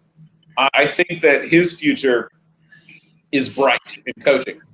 I think he'd be a decent fit there. I don't know about how he'd fit in Boston, but I think he'd be a really good fit in he's the guy that could also replace Mo Cheeks eventually in Orlando. Exactly. Orlando. It might also be a nice handoff from those from that guy to the next. But yeah, he could be a good fit there too. Yeah. Plus an added attraction. Orlando. Anyway, excuse me. Go ahead, Demetrius. No, I think I agree with Bill. I think he wouldn't be a bad fit. And if Chauncey were to go to Boston, I think Sam would be great in Indiana. I think Sam would be fine in Orlando. I think there are opportunities that you take to learn. Like Chauncey's super smart, but Chauncey's never been a head coach in the league, and there are things you need to understand, how to put staffs together and all kinds of stuff. Eventually, I think Chauncey's going to coach a competitive team that's competing for a championship. Could be Indiana. Now, I actually think Sam's going to be a really good coach. Sam has worked really hard to get to this point, and he deserves the job. He deserves a job. I don't know how that works in Boston. I don't know how that could work in Boston. So for me, because I put Chauncey in Indiana, I give Sam the Orlando job. That's a good place to go cut your teeth as well, with no expectations, zero. And if you can make some side money at Disney, great. Does Mike D'Antoni get a job before all three of them? No, I don't think so. I think people know Jason Kidd can coach, and Chauncey might be the highest rising, like coveted of these people we're talking about. People realize that it's time. It's time for Chauncey Billups to start leading basketball players, and somebody's going to be really smart and jump on Chauncey. I think Chauncey gets the first job. D'Antoni is going to get one of these jobs. D'Antoni might end up in Boston. He might end up in Boston. That wouldn't be surprising. You know what? I'm going to retract that. You're probably white. You're probably right. Sorry. The white dude's going to get the job first. What am I doing, Jared? What are you letting me do? You're right. The white retread is going to get a job for all these blacks. That's just real life. I'm not even mad about it. It's real life. What do you think, Bill? We'll talk about it next week on the Sports. We will. D'Antoni will have a job. You might want to talk about your Monday night show, James. It's funny and it's sad and it's true all at the same time.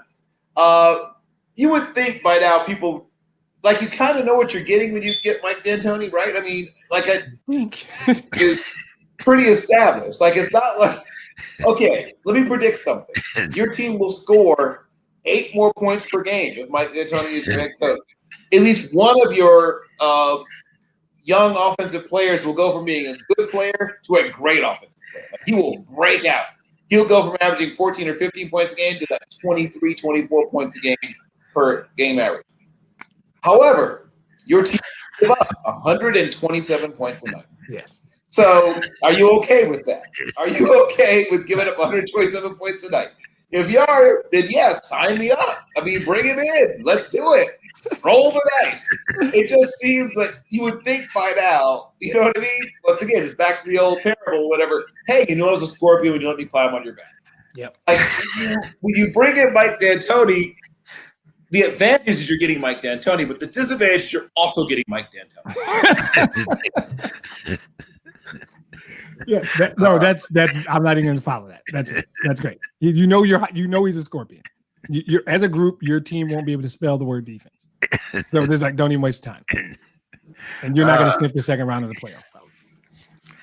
Okay, game 2 has started. We're off to a good start. Utah's ahead 13-7, and now we will move on to the playoffs. But let's talk about Jokic first, because he is the first center since Shaq to win the MVP. Yep. Now, you guys might want to think about that a little bit, because Shaq is now on TNT, and he probably was, except for the fact that he probably has a better hairdresser than me. I think we both have the same amount of gray in our beard. But anyway, what are your thoughts here? on Jokic winning, being the first center since Shaq to win the MVP. And I might add, what he was the lowest draft pick that's ever won the MVP. Yep. I like the thing I heard where there was a commercial on when he was drafted. there was a commercial on the broadcast when he was selected. Right. So the conversation here for me is what I don't even know if they should use any of the current nomenclature to describe him, especially if you're going to mention Shaq within the same. Shaq was a center. Shaq was dominant. Shaq was a center, a true five in this league. Jokic is like, what's the term they use in I think it's like in football, a weapon. They want to describe a guy as a weapon, right? A hybrid. A hybrid kind of deal. Jokic, they need a new term because a couple of weeks ago we talked about this and Bill said something that it stuck with me. He does everything really, really well. Like Shaq couldn't shoot a free throw to save his life. Shaq had weaknesses in his game. Jokic does everything. I mean, except for diet and treadmilling. He does on a basketball floor, even in less than ideal physical shape, he does everything really well. He does a lot of things better than anybody else. That completeness of his game, that complete package is very valuable. I continue to be impressed because I just say, what if he was in shape? What if he cared about cardio? Like how good could he be if he actually took physical conditioning seriously? And I'm not even putting him down. He just won MVP. We all called it 3 weeks ago. I'm not surprised. It's well deserved. I am throwing no shade at Joker. I wonder how good he could be if he was in shape. And there's a point where people probably said the same thing about Shaq, quite frankly. But they're different. They were different kind of players, right? Shaq was just in his prime. There's a short list of guys where you could use the word unstoppable. There's another you could do, right? Jokic, complete, uses all of his skill, uses his savvy. Not that Shaq wasn't a smart player. Shaq really understood, probably more than people think. Shaq really understood how to play the center position in the NBA in the 90s, which is important. Jokic is complete. He's a complete basketball player, incredibly impressive. I will always say I stole the term. Somebody called him, the term is stretch five. They call him the stretch mark five, which I thought was fantastic. I would never get past the what if he was in shape, but he is well deserved. He is a phenomenal player. He's fun to watch. As a fan of the game, I enjoy watching Jokic play. Sometimes Shaq, it was just like, ooh, you just felt bad for people. You felt bad for the other guy. It's really fun to watch Jokic play. Yeah, Shaq could turn into a bully sometimes. So, your thoughts, Bill, on Jokic and the MVP award?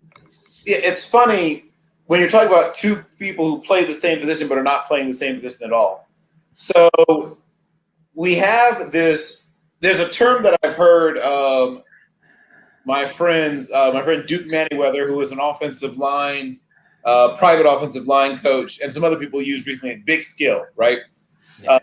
And that's the position he plays. He plays big skill. That's the position that Jokic plays because everything he does is built around skill and not about ability, right? Because for Shaq, it was the opposite.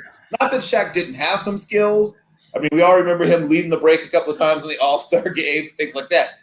Shaq could have been a very interesting kind of player if he decided, one, if he'd been born slightly later, I guess, as the game evolved. And two, if he decided to really work on some of that stuff and, be a legitimate shooter and ball handler. But he was an unstoppable killing machine on the block. So he never really had to work on all these other things. Yeah. Jokic is a great post player, but not at all the same way. You don't see people bouncing off of him and landing in the stands. And he's not just crushing people's spirits the same way. So it's a difference between facing Nolan Ryan in his prime and facing Greg Maddux in his prime. Exactly. You face Nolan Ryan in his prime, you were a little bit scared, first of all. A little bit of fear. I don't care what you had to lie to yourself, lie to me, whatever you got to do, but just a little bit of fear. Just a little bit here, a little bit. So that's one thing. When you face Shaq in his prime, there's a little bit of fear. A little bit, right in here. When you face Greg Max, you think, man, the next time I face him, I'm going to take him out of here. I'm going to crush it. And when that little cut fastball that's going 88 miles an hour misses your bat by a quarter of an inch, you strike out, you think, next time, I'm taking him out of here. I got him. You're convinced the next time you see him, you're going to kill him, right? Yep. You don't think that when you're facing Shaq. You don't think that when you're facing Nolan Ryan. You don't think the next time you're going to kill him.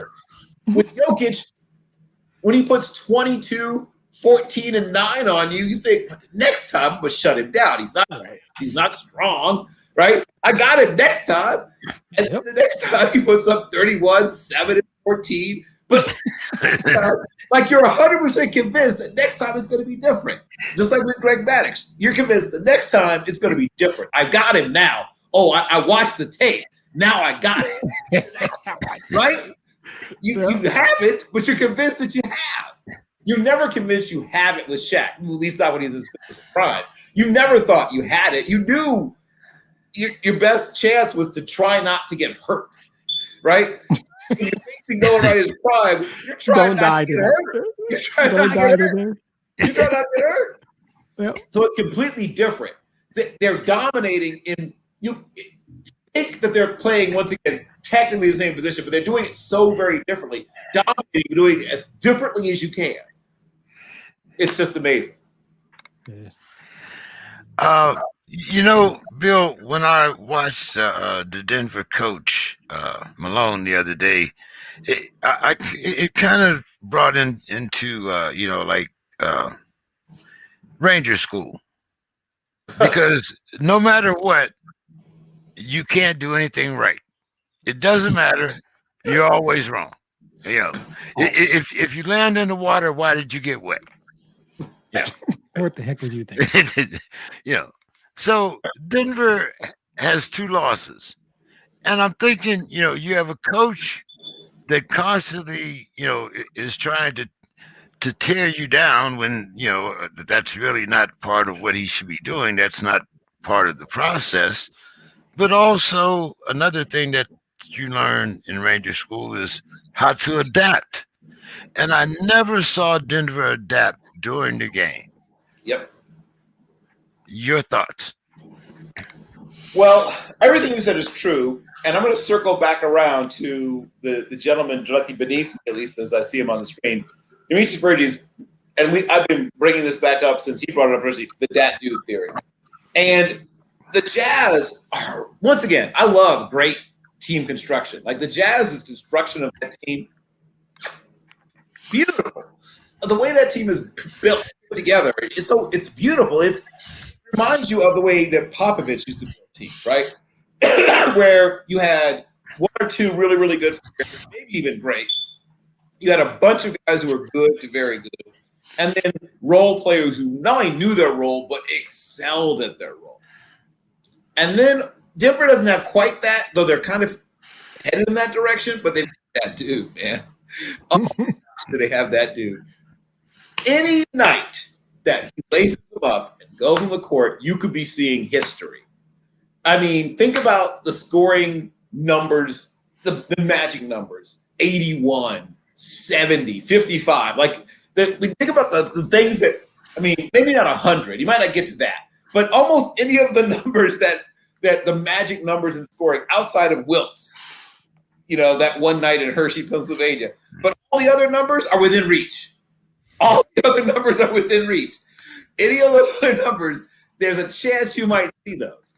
So it's sort of weird how this beautifully constructed thing can be completely counterbalanced by one guy who on certain nights can hit any shot from anywhere, and you can't do anything.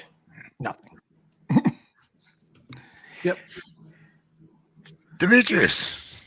Yeah, I think again, sometimes it's just tough to follow him, right? But I agree. I think there's an ability. I don't know if this is fair or not, but I'm doing it anyway. I think this is an indictment of the coach, and I'm not a fan of his. But I think what we're talking about is coaching. This is what those guys get paid for. adjustments in the game. I'm always looking for a reason to mention Glenn Anton Rivers.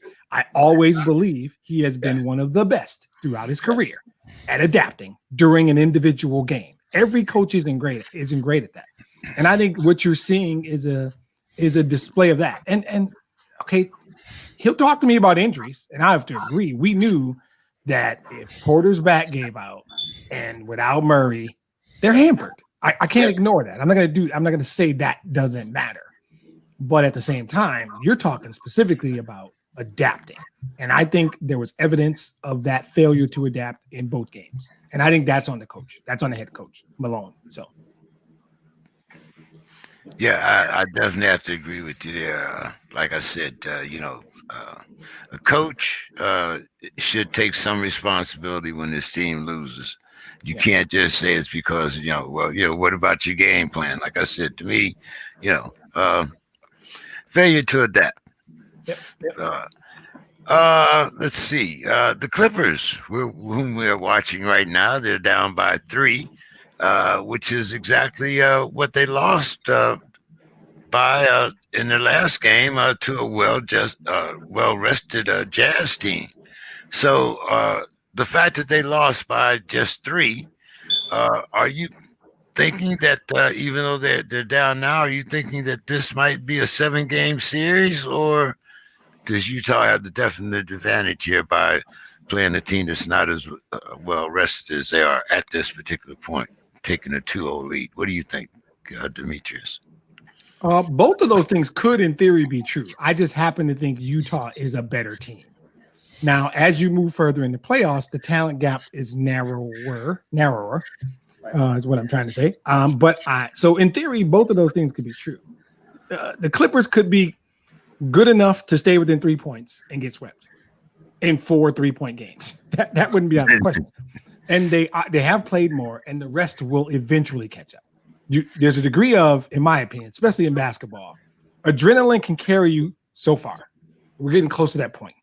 Somewhere around middle of the second quarter and well into the third quarter, fatigue kicks in. And the difference when you're at this level, in my opinion, is everybody's good in the first quarter. Everybody on every roster who's in the NBA is a really good basketball player in the first quarter. Everybody's not great in the fourth quarter. And that's what truly great players, they don't have a drop off in their play when they get tired, or the drop isn't as steep as average or below average players. That's the difference between great players, good players, and average players. How do you play when you're tired? And the reality is Utah has that dude. We talked about him. He's official. Donovan's official. They have the defensive player of the year who can impact the game without getting buckets. A wonderful, wonderful quality. Take it from a fan of Ben Wallace. When you can impact the game, the winning or losing of the game, and it's not about getting buckets, you have an intrinsic value. That gets you to the Hall of Fame. When you were a horrible free throw shooter and you average like 9 points a game and you're in the Hall of Fame, it means you impacted the game without scoring buckets. And I didn't even reference Mike Conley, who is quiet, underrated, a really, really good basketball player.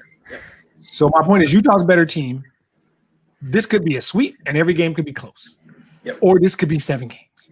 That's the beauty of like round 2 and the semis and the finals, in my opinion. Bill, your thoughts on the Clippers Jazz series? So this is sort of a referendum on many things, I guess. But amongst the things in my opinion, it's a referendum on is, do you want to build your team around star power and guys you got through free agency, or do you want to add a few key free agents but mostly build your team the Popovich way, right? I keep bringing up but you know what I mean? Sort of in the Popovich image, I'll put it that way. And the Jazz, not that they don't have free agents, they do, including some key guys. But largely the team has been built through draft and develop. And, you know, guys that if you did trade for them, they weren't huge names when you got them, things like that. And then the Clippers obviously are a team with a bunch of, let's say a bunch, but a few superstars. And then, you know, some solid role players. this will be seen as a much bigger failure for the Clippers than it will be for the Jazz, in my opinion, at least. I like the Jazz's team structure. I know I keep saying that term a lot, but I really do like the way the Jazz are built. I like what they look like as a team, right? And, the Clippers, obviously have, Kawhi and, playoff P and, Batum is a really good player. DeMarcus Cousins, Boogie is a guy that, is no longer a star, but was one at one point. Playoff Rondo, right? A guy who, Ibaka is a guy that's been a really important player on a few different playoff level teams. Beverly is a guy who's a borderline star. He's sort of like the gluiest of glue guys, but like a guy with a little bit of, he's like a glue guy with a little bit of star power. I guess might really describe it. So that's a well-constructed roster too. Don't get me wrong. I'm not saying that they don't have, some stuff going there, but when you look at Bogdanovich and Gobert and, obviously Mitchell and Ingles and Clarkson and Favors and Yang and even Azubuike, right? Of course, he just mentioned Conley, right? The silent but sometimes deadly Mike Conley. Yeah. There's a lot of guys who really know their roles on that team and really, really understand how to play basketball. We've been critical of some teams having sometimes me as four players who don't understand how to play basketball. This is not one of those teams. All the way down the roster, the guys, even if they're not great, they all understand their role and how to play basketball. Yeah. Once again, I know it sounds like it should be a job requirement. Right. But in this case, this team's doing it. They have a bunch of dudes who know how to play basketball. That's really important. I mean, and it literally just happened on the screen. Ingles drives, kicks it out. He himself steps back out into the three line in the corner. They move the ball around, get it to him in the corner. He barely touches the ball, chucks up a three, doesn't even touch the rim. They know how to move the ball. They know spacing. Yeah. Joe Ingles is just a good basketball player. Yeah, he's a really good basketball player. And they have a bunch of those guys, and they have the best defensive player in the league and a superstar and a almost superstar, kind of like a superstar in Mike Conley. Utah's a better team. Yes. I like Utah. Okay, now, I threatened this last year when they didn't win, but of course I'm not the coach, the owner, the GM, none of that. But if the Clippers happen to not even get swept, but if they lose this series and you have supposedly the two best wing defenders in basketball, Kawhi Leonard and Paul George, supposedly. But anyway, if you have the two best defenders in basketball and you have a team that has both times seemed to have lost their focus at very critical times in series, do you keep this team together for a third time, Demetrius? It's not an easy question. Of course not. Otherwise, I wouldn't ask it. That was my way of telling you, nice job. Another good question. I think you have the meeting, right? You have the meeting and you say, what can we get for playoff P? And if somebody's going to offer you a deal that can allow you to either, because I don't think when you're in LA, when you're in the same building with the Lakers, although they might have a similar meeting, I don't think you can afford to do what the Pistons are doing and just say we're gonna build this back up over 3 or 4. I think you can do that. I think the Clippers, you got to be competitive next year. You don't have the luxury of doing that. Well, the Clippers are moving next year. They'll be in Staples Center, I believe. I think they bought the Staples Center. And where will the Lakers be? Will the Lakers? Not the Staples Center. What's the other big? It's out in Inglewood. Oh man, the Forum? No, not the Forum. The Forum, yeah. Oh, they're going out to the Forum. Wow. Yeah, they. I think they bought the Forum. Okay. So they're not going to be in the Staples Centers with the Lakers anymore. I think it's 2022 or no, because they haven't started tearing it down yet. So it must be like 24 or something like that. But I'm pretty sure they bought the Forum. But you got a different kind of owner in Steve Ballmer. So forget all the stuff about being in the same city and building with the Lakers. Even if none of that's true, Steve Ballmer's still your owner. So I think you're going to have a meeting, and that meeting is going to say, how are we better next year? And if the consensus of the meeting is we can move Paul George and get X, Y, and Z pieces, and those pieces may work better together with Kawhi Leonard, maybe. I think it was 2 years is enough to tell you Kawhi and Paul George isn't going to work. I don't know that I know the answer. This is not going to work. So if you run this back, you're running back another second round playoff exit, in my opinion. So I think that Ballmer's not the type of owner that strikes me as super patient. So no, I think they'll do some things and try and make this thing look different next year. What do you think, Bill? Paul George and for Kuzma and our first round draft pick. Do it. I'm joking, obviously, but yeah, the thing has to change, right? You can't keep doing the same thing over and over again and expect different results. This team is built in such a way. I mean, the ideal situation would be get a young superstar, right? To get Zion or something, but I don't think that's going to happen. But that would be the ideal situation. You get a young superstar, somebody who's energetic. And the problem with Zion is he can't really play whole seasons, but some young superstar, right? That would be the ideal situation, is to bring him in to be, Robin to Kawhi's Batman. Paul George is a really good basketball player, and his name has been sullied a lot recently. Some of it of his own doing, but he needs a different situation. I just think he needs a change of scenery, quite frankly. He needs to go someplace else. But making it happen isn't easy. As we talked about, contracts, they're a real thing.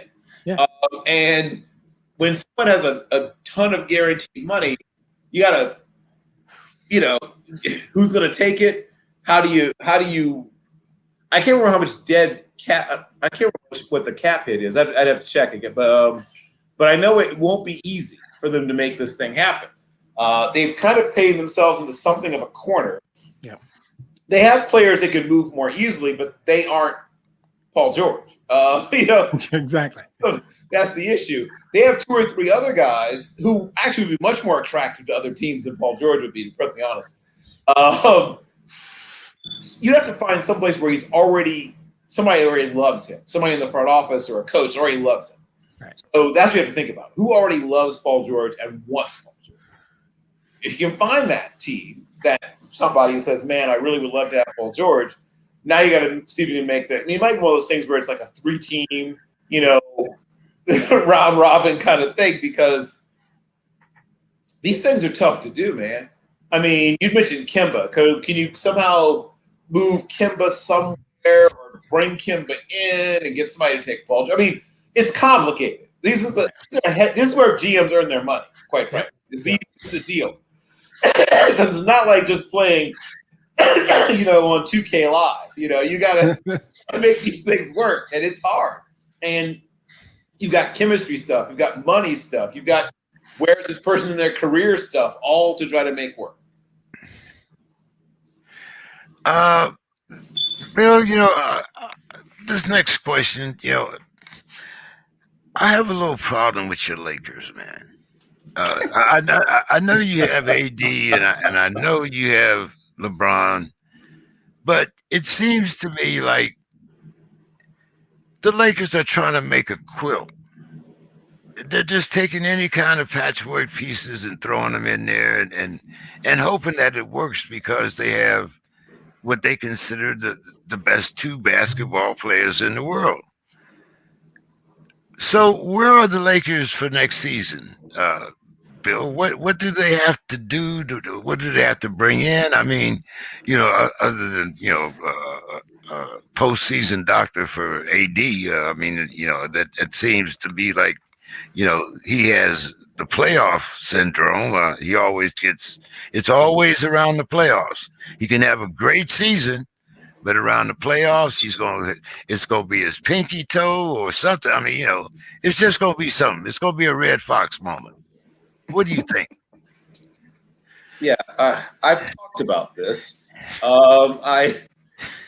Now I was off on the timing, but I said previously, right? I said before that this team worried me, right? I was worried about their depth or lack thereof. I wasn't completely sold on their perimeter shooting, and they got away with it, right? They got a championship. Some people say, in the bubble and invoke, the asterisk, whatever. Hey, a championship is a championship is a championship. But the fundamental issues that the team had were the exact kind of thing that you can only get away with for so long. This team needs to get younger. It needs to get more versatile. It needs to get less LeBron-centric. I know LeBron James has largely defied the dictates of time and, age and all that stuff, but this can't go on forever. You can't keep paying 34, 37, 33, 32, 39. Like, that can't continue. He's played fewer minutes, but he's going to play even fewer. Like, this number is going to continue on a downward trend line.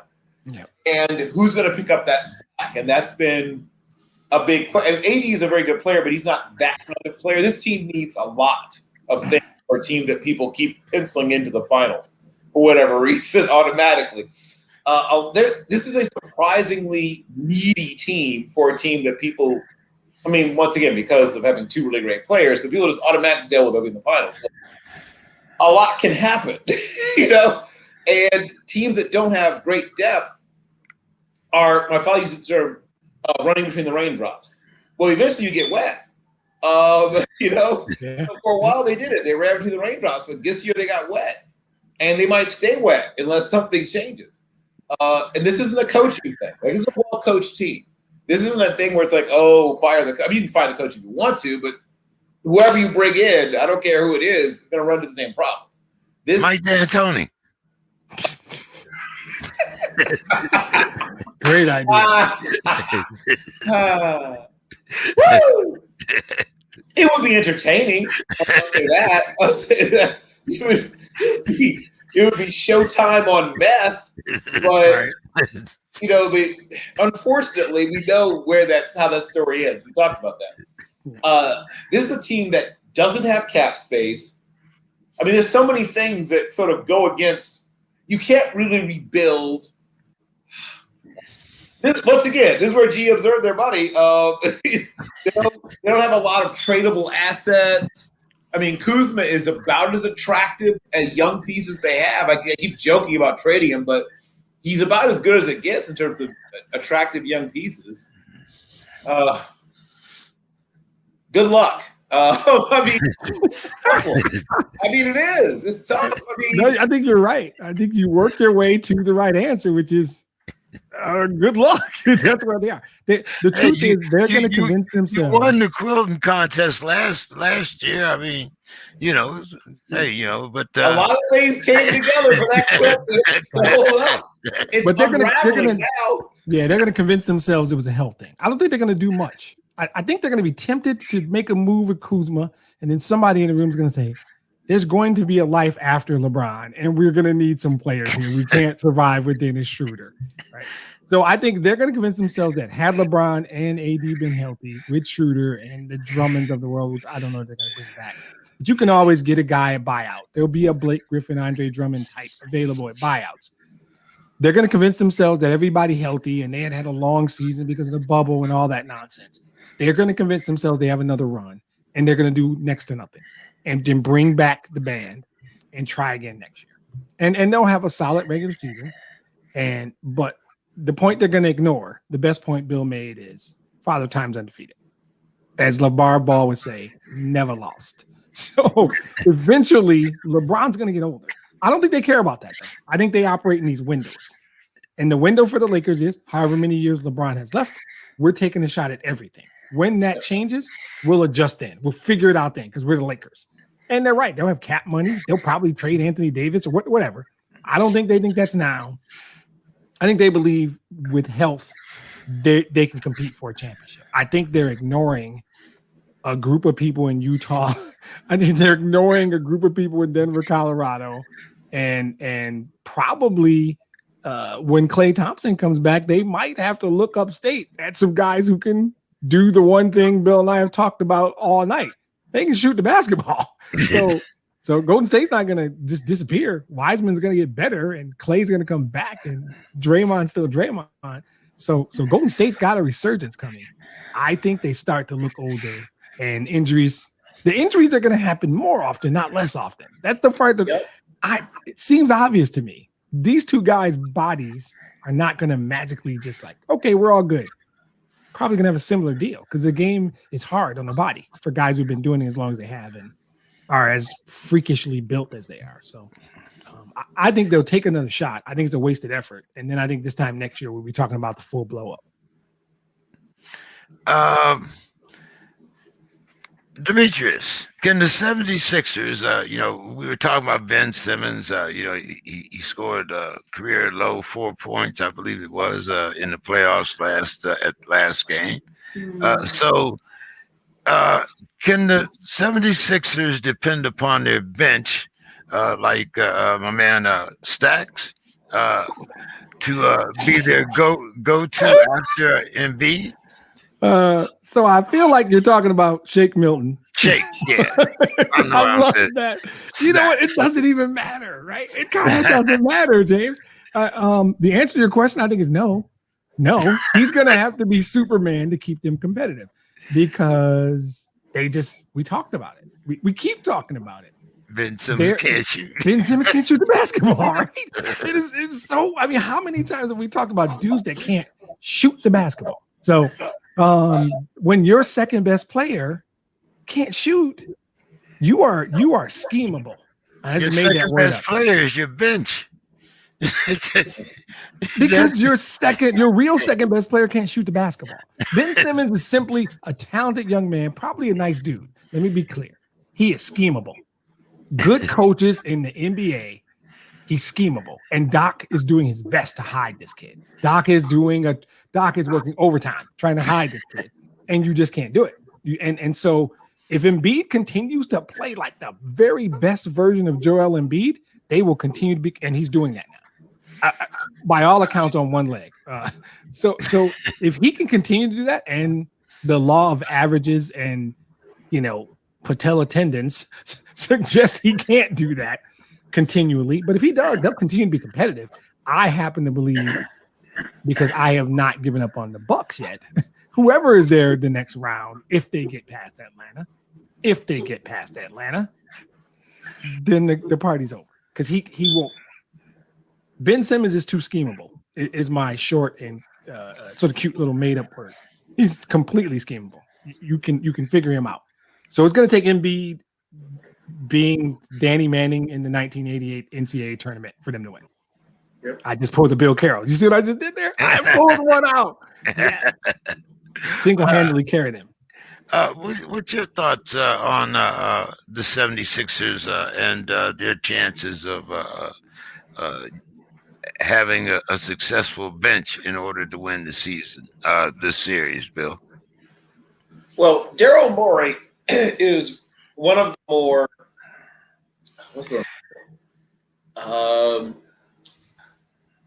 he's like that guy that's on a hot streak at Vegas and sometimes doesn't know when to get up from the table. So Daryl Morey is a really good GM. I want to preface this by saying that, but sometimes he does too much. To his credit, though, they retooled and got better in a lot of different places.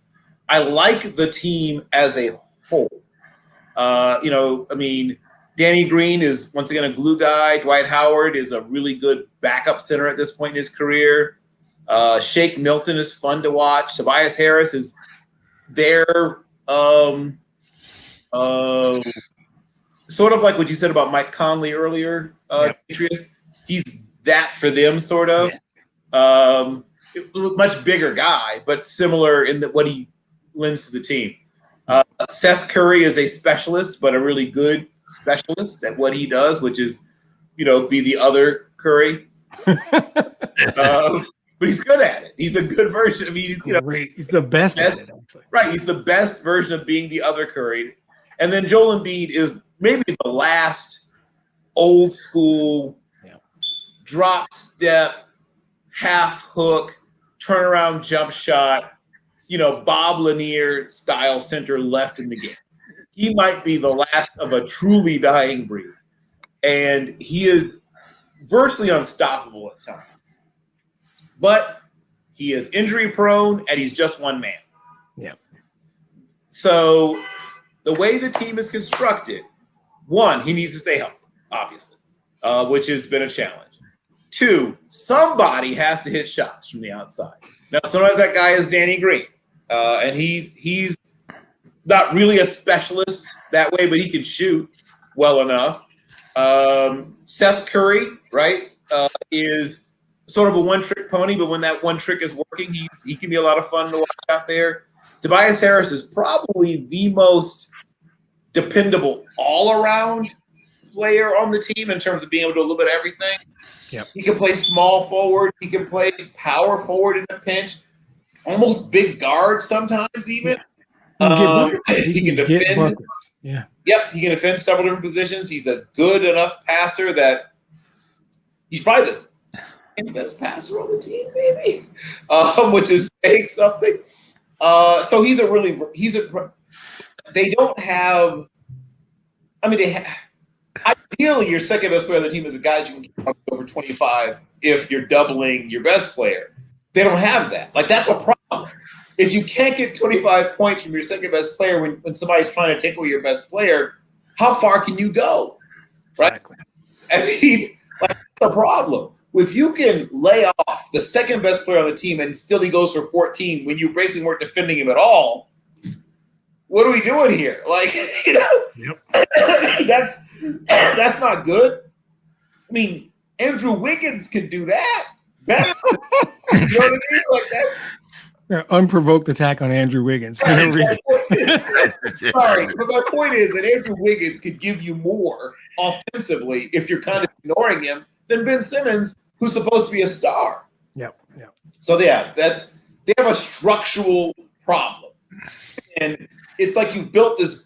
Back to the beautiful mansion, but you've built it on quicksand. Like, if not for the quicksand, we'd be appreciating beauty of this mansion, but we keep noticing every time we look up, there's more of it gone. So until you fix that, your mansion is going to continue to sink. Yep.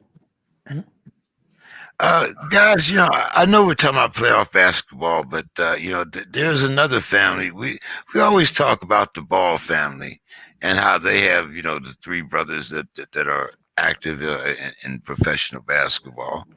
But there's another family out there that's quietly also put three brothers in professional basketball. We saw one of them in action tonight, Drew Holiday. What do you think about the accomplishments of the Holiday family? Bill, you probably know how many families there are that have three brothers, not triplets, but three different generations of brothers. There have been a couple of times when it's happened. It's usually one really good player, one guy who's okay, and one guy who's bouncing around on 10-day contracts. So here's what I'll say about the Holiday clan. You obviously have one guy, and he's not a superstar, but he's a cut below that, right? He's a really solid player in Drew. And all of them were highly touted coming out of high school. All the Holiday brothers were terrific high school players. And, the way the game has changed, once again, I can't help but wonder if in the old days, all the guys would have been better. If Justin and Aaron had spent more time cooking, you know what I mean? Like, I know everyone has to get into the league as soon as humanly possible nowadays by law, I guess. But I can't help but wonder if some of these guys would have been better players if they stayed, if it's not college, then overseas, somewhere. If they played somewhere in the NBA for a little while longer. If memory serves me correctly, I think Aaron is the largest of the three. Yeah, okay. I think he's like 6'6" or 6'7" or something. And then I think Justin's the big one, right? Maybe Justin's the big one. I think Justin's the 6'6" guy. Yeah. Is okay? Aaron's I knew one of them was was like kind of almost like a swing man, like small forward, big guard. Yeah. And of course, obviously, Drew is a really terrific leader of the second unit, or he can do a couple of different things well enough to be an important player on a really good team. And then, as a player, kind of. I mean, there's a place, I guess, for he's the guy who really. I mean, once again, I guess since it's just opinions here, I really think he would have been well served to stay somewhere longer before he tried to be in the NBA. I was saying that. Yeah. He is probably a third point guard. He's not a great 3-point shooter yet, at least. Now that may change. He's, an okay ball handler. That's an above average ball handler. He can play a little bit of defense, but he's a smaller guard who's not exceptionally great at any one thing yet. I think in his best season so far, I think he managed to put up something like 9.5, maybe. That's not embarrassing. Now he's down this year, but he's a backup point guard, and there's nothing wrong with that. But yeah, obviously Drew is the lead dog in that group, and he has a chance to be part of possibly a part of a championship team if things fall the right way. He does a bunch of things well, and though he's not super tall, he's long. He's a guy who's his reach is like 6'7" or something like that, 6'8". He's quick. He can score a couple of different ways. He can be maybe a tad bit more consistent, but he's a really good basketball player. If you get 3 of your children in the NBA, you've done something right. That's. I don't care if none of them are good. If they're hanging around, check something. You did something right. But one of them's a really good player. One of them's an above average player. One of them's a guy who's playing. Right. Yeah. And I think that's how it's going to work. If you got a situation where there's 3 brothers in the league, that's more than likely the scenario. One's really good. See the Antetokounmpo family, right? One's really good. One's okay. He's a good NBA player, and one's on a roster. But Toya Holiday's got nothing to be ashamed of. I know that. So she's not sitting around sad about much of anything, because children give you a different kind of joy and pride than anything else you accomplish in your life. And when she sits back in what I imagine is an extremely comfortable chair and puts her feet up, there's probably somebody down there rubbing those feet for her while serving her a drink. She can put on all 3 TVs, or only 2 because a couple of the guys play for the same team. She can put on both TVs and watch all her boys play and just smile. So no shame to Toy Holiday. And I think there's obviously a statement about how they were raised, because God gives you a certain amount of talent, but you don't make it to these leagues, the leagues we talk about on the Sports Crib, without working hard. Yes, you're talented. Yes, you're God gifted, but you have to work really, really hard. And anybody on the roster, and I don't care if Sean Holiday is the last guy on the roster, that guy's in the NBA. And I'm telling you, there's a bunch of people that would like to be there. And I don't think he's there because he's Drew and Aaron's brother. He's a good basketball player. No, I think Bill's right that he could have stayed. He could have stayed another year. But I think that at the end of the day, if you're in that league, you're a really, really good basketball player. Even if you're on the bench in a really nice suit, you're a really good basketball player. And she's got 3 of them. So kudos to Toya Holiday. Yeah, I mean, a good basketball background. Father and mother both played, high levels. So, Yep. Okay, guys, let's get back here on the playoffs. Demetrius, everybody's kind of saying that it's a given that the Nets are the best team in the East. Some even call them the best team in basketball. And if you look on paper, we've talked about this all season.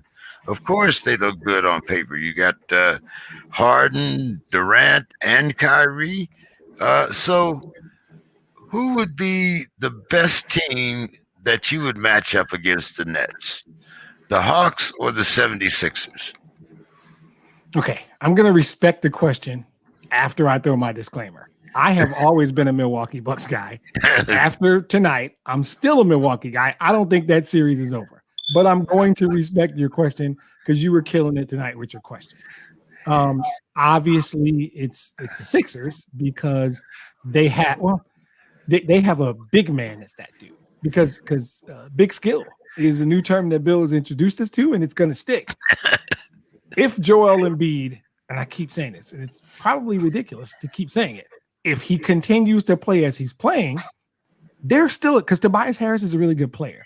And even though Ben Simmons can't do the number one thing you should be able to do in basketball, they have some other players. Shake is good. They have a coach that I obviously love. That's the better matchup because somebody's got to defend Tobias Harris. James Harden can't spell defense. Somebody's got to defend Joel Embiid. Who's defending Embiid on the Nets team? So if your question is simply who would give New Jersey, I did it again. Who would give Brooklyn a better series? I would say a healthy 76er team. Mostly because of Embiid. Okay. Bill, do you agree or disagree? I'm going to agree. The problem with the term healthy 76ers, it is one of those things that has proven to be so elusive. It's one of those things you always think about. You dream about it. You imagine it, right? It's like when somebody says, hey, we've come up with this amazing vegan cheese. Okay. Turns out to be not quite what you were hoping. So when someone says healthy 76ers, like I want to hold that image in my mind. Is it impossible? No, it's not impossible. It just is something I'm waiting to see. But yes, given the caveat that the 76ers have thus far not proven they can stay healthy. But if they do, yes, I agree. They are a very, very dangerous team. I still am a Bucks guy also. I still think that they have that dude in Giannis who hasn't really gotten off yet. Exactly. But it could happen very, very soon that he has one of those, 45, 18, and 5 with 2 blocks kind of game.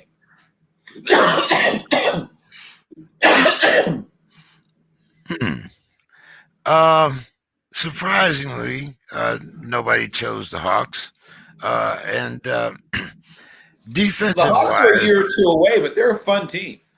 I think they're a very fun team to watch. I love Trae Young.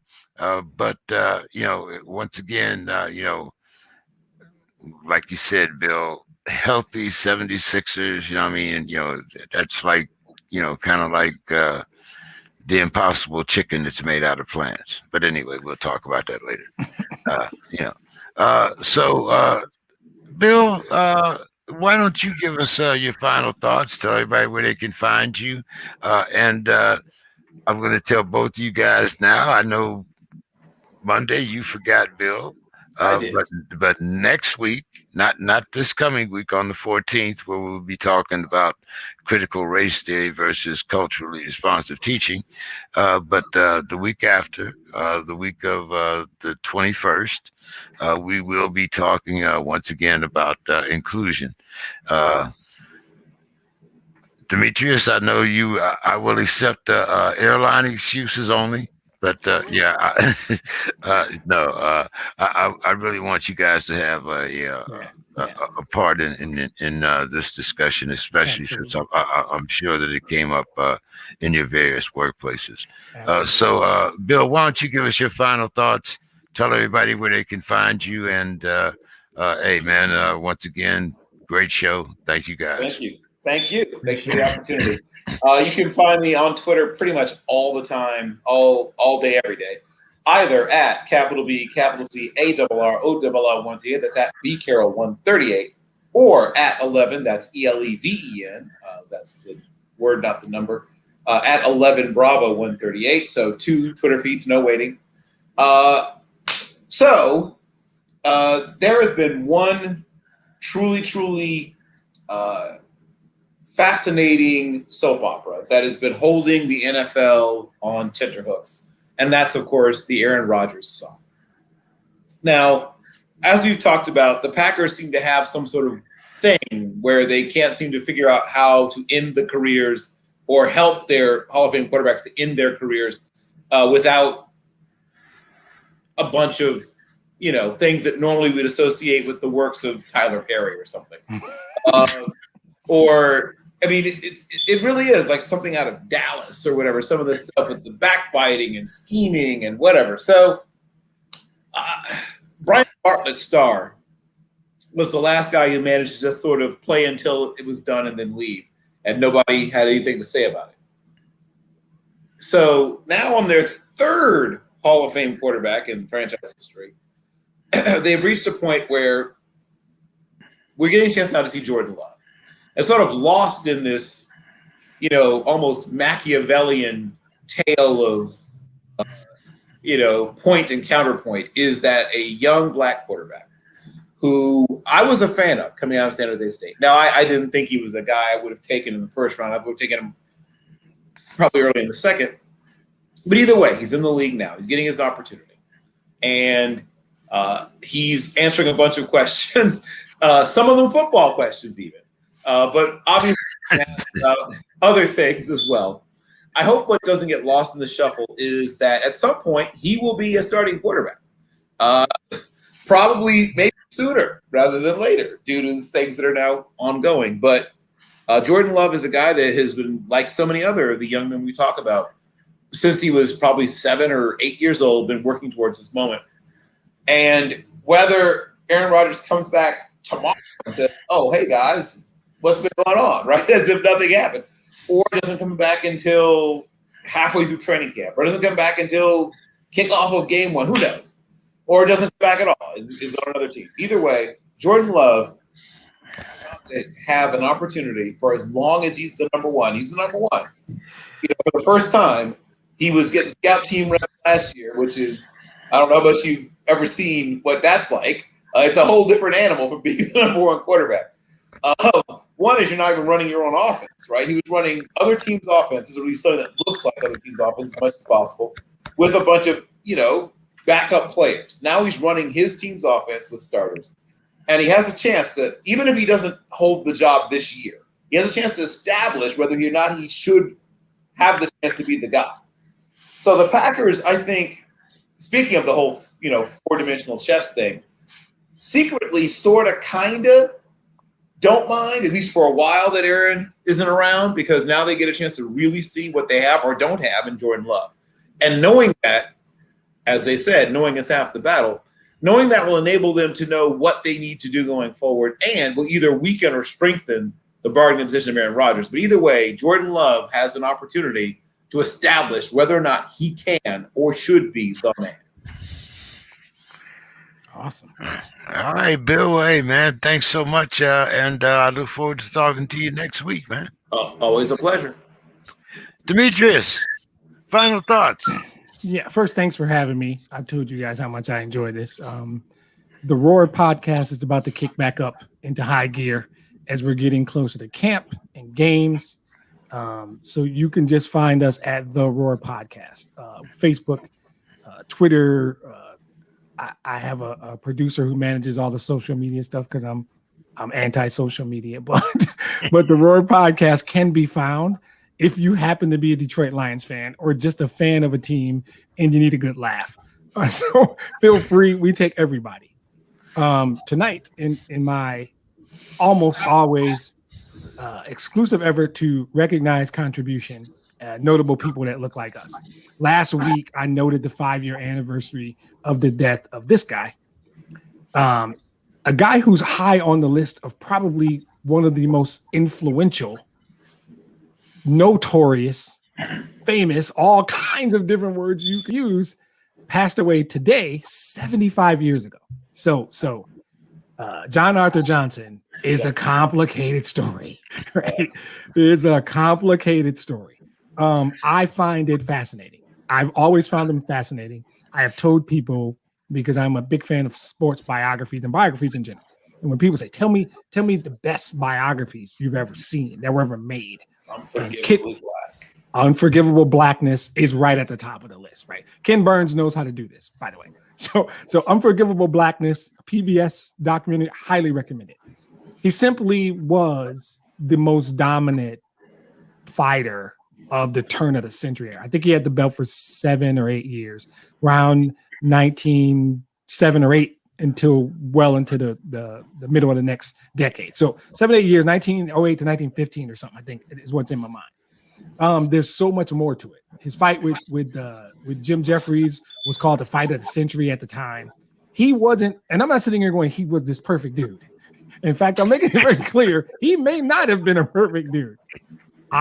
You can look up the Mann Act and look at the social impact of this black, not just African American, and my people will forgive me, this dark black man who had a penchant for women whose skin was much, much lighter than his.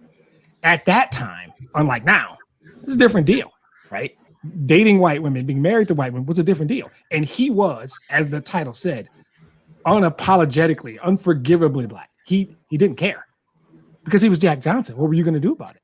Right? That's how he lived his life. He dated who he wanted. He spent time. He went to jail essentially for driving a white woman across state lines. Right. And they literally created a fake racially motivated law to put him in jail. That's how much it bothered them.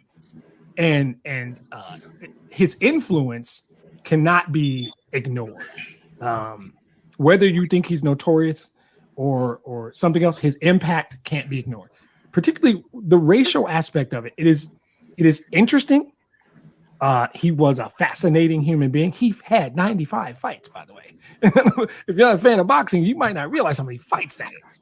You know, he had 11 losses and 11 draws and no contest fights, 2-3 no contest. But you know what? He won 72 times. There aren't a lot of guys who had 72 fights. He was really good. He was important in the racial history of this country. He was important as a boxer.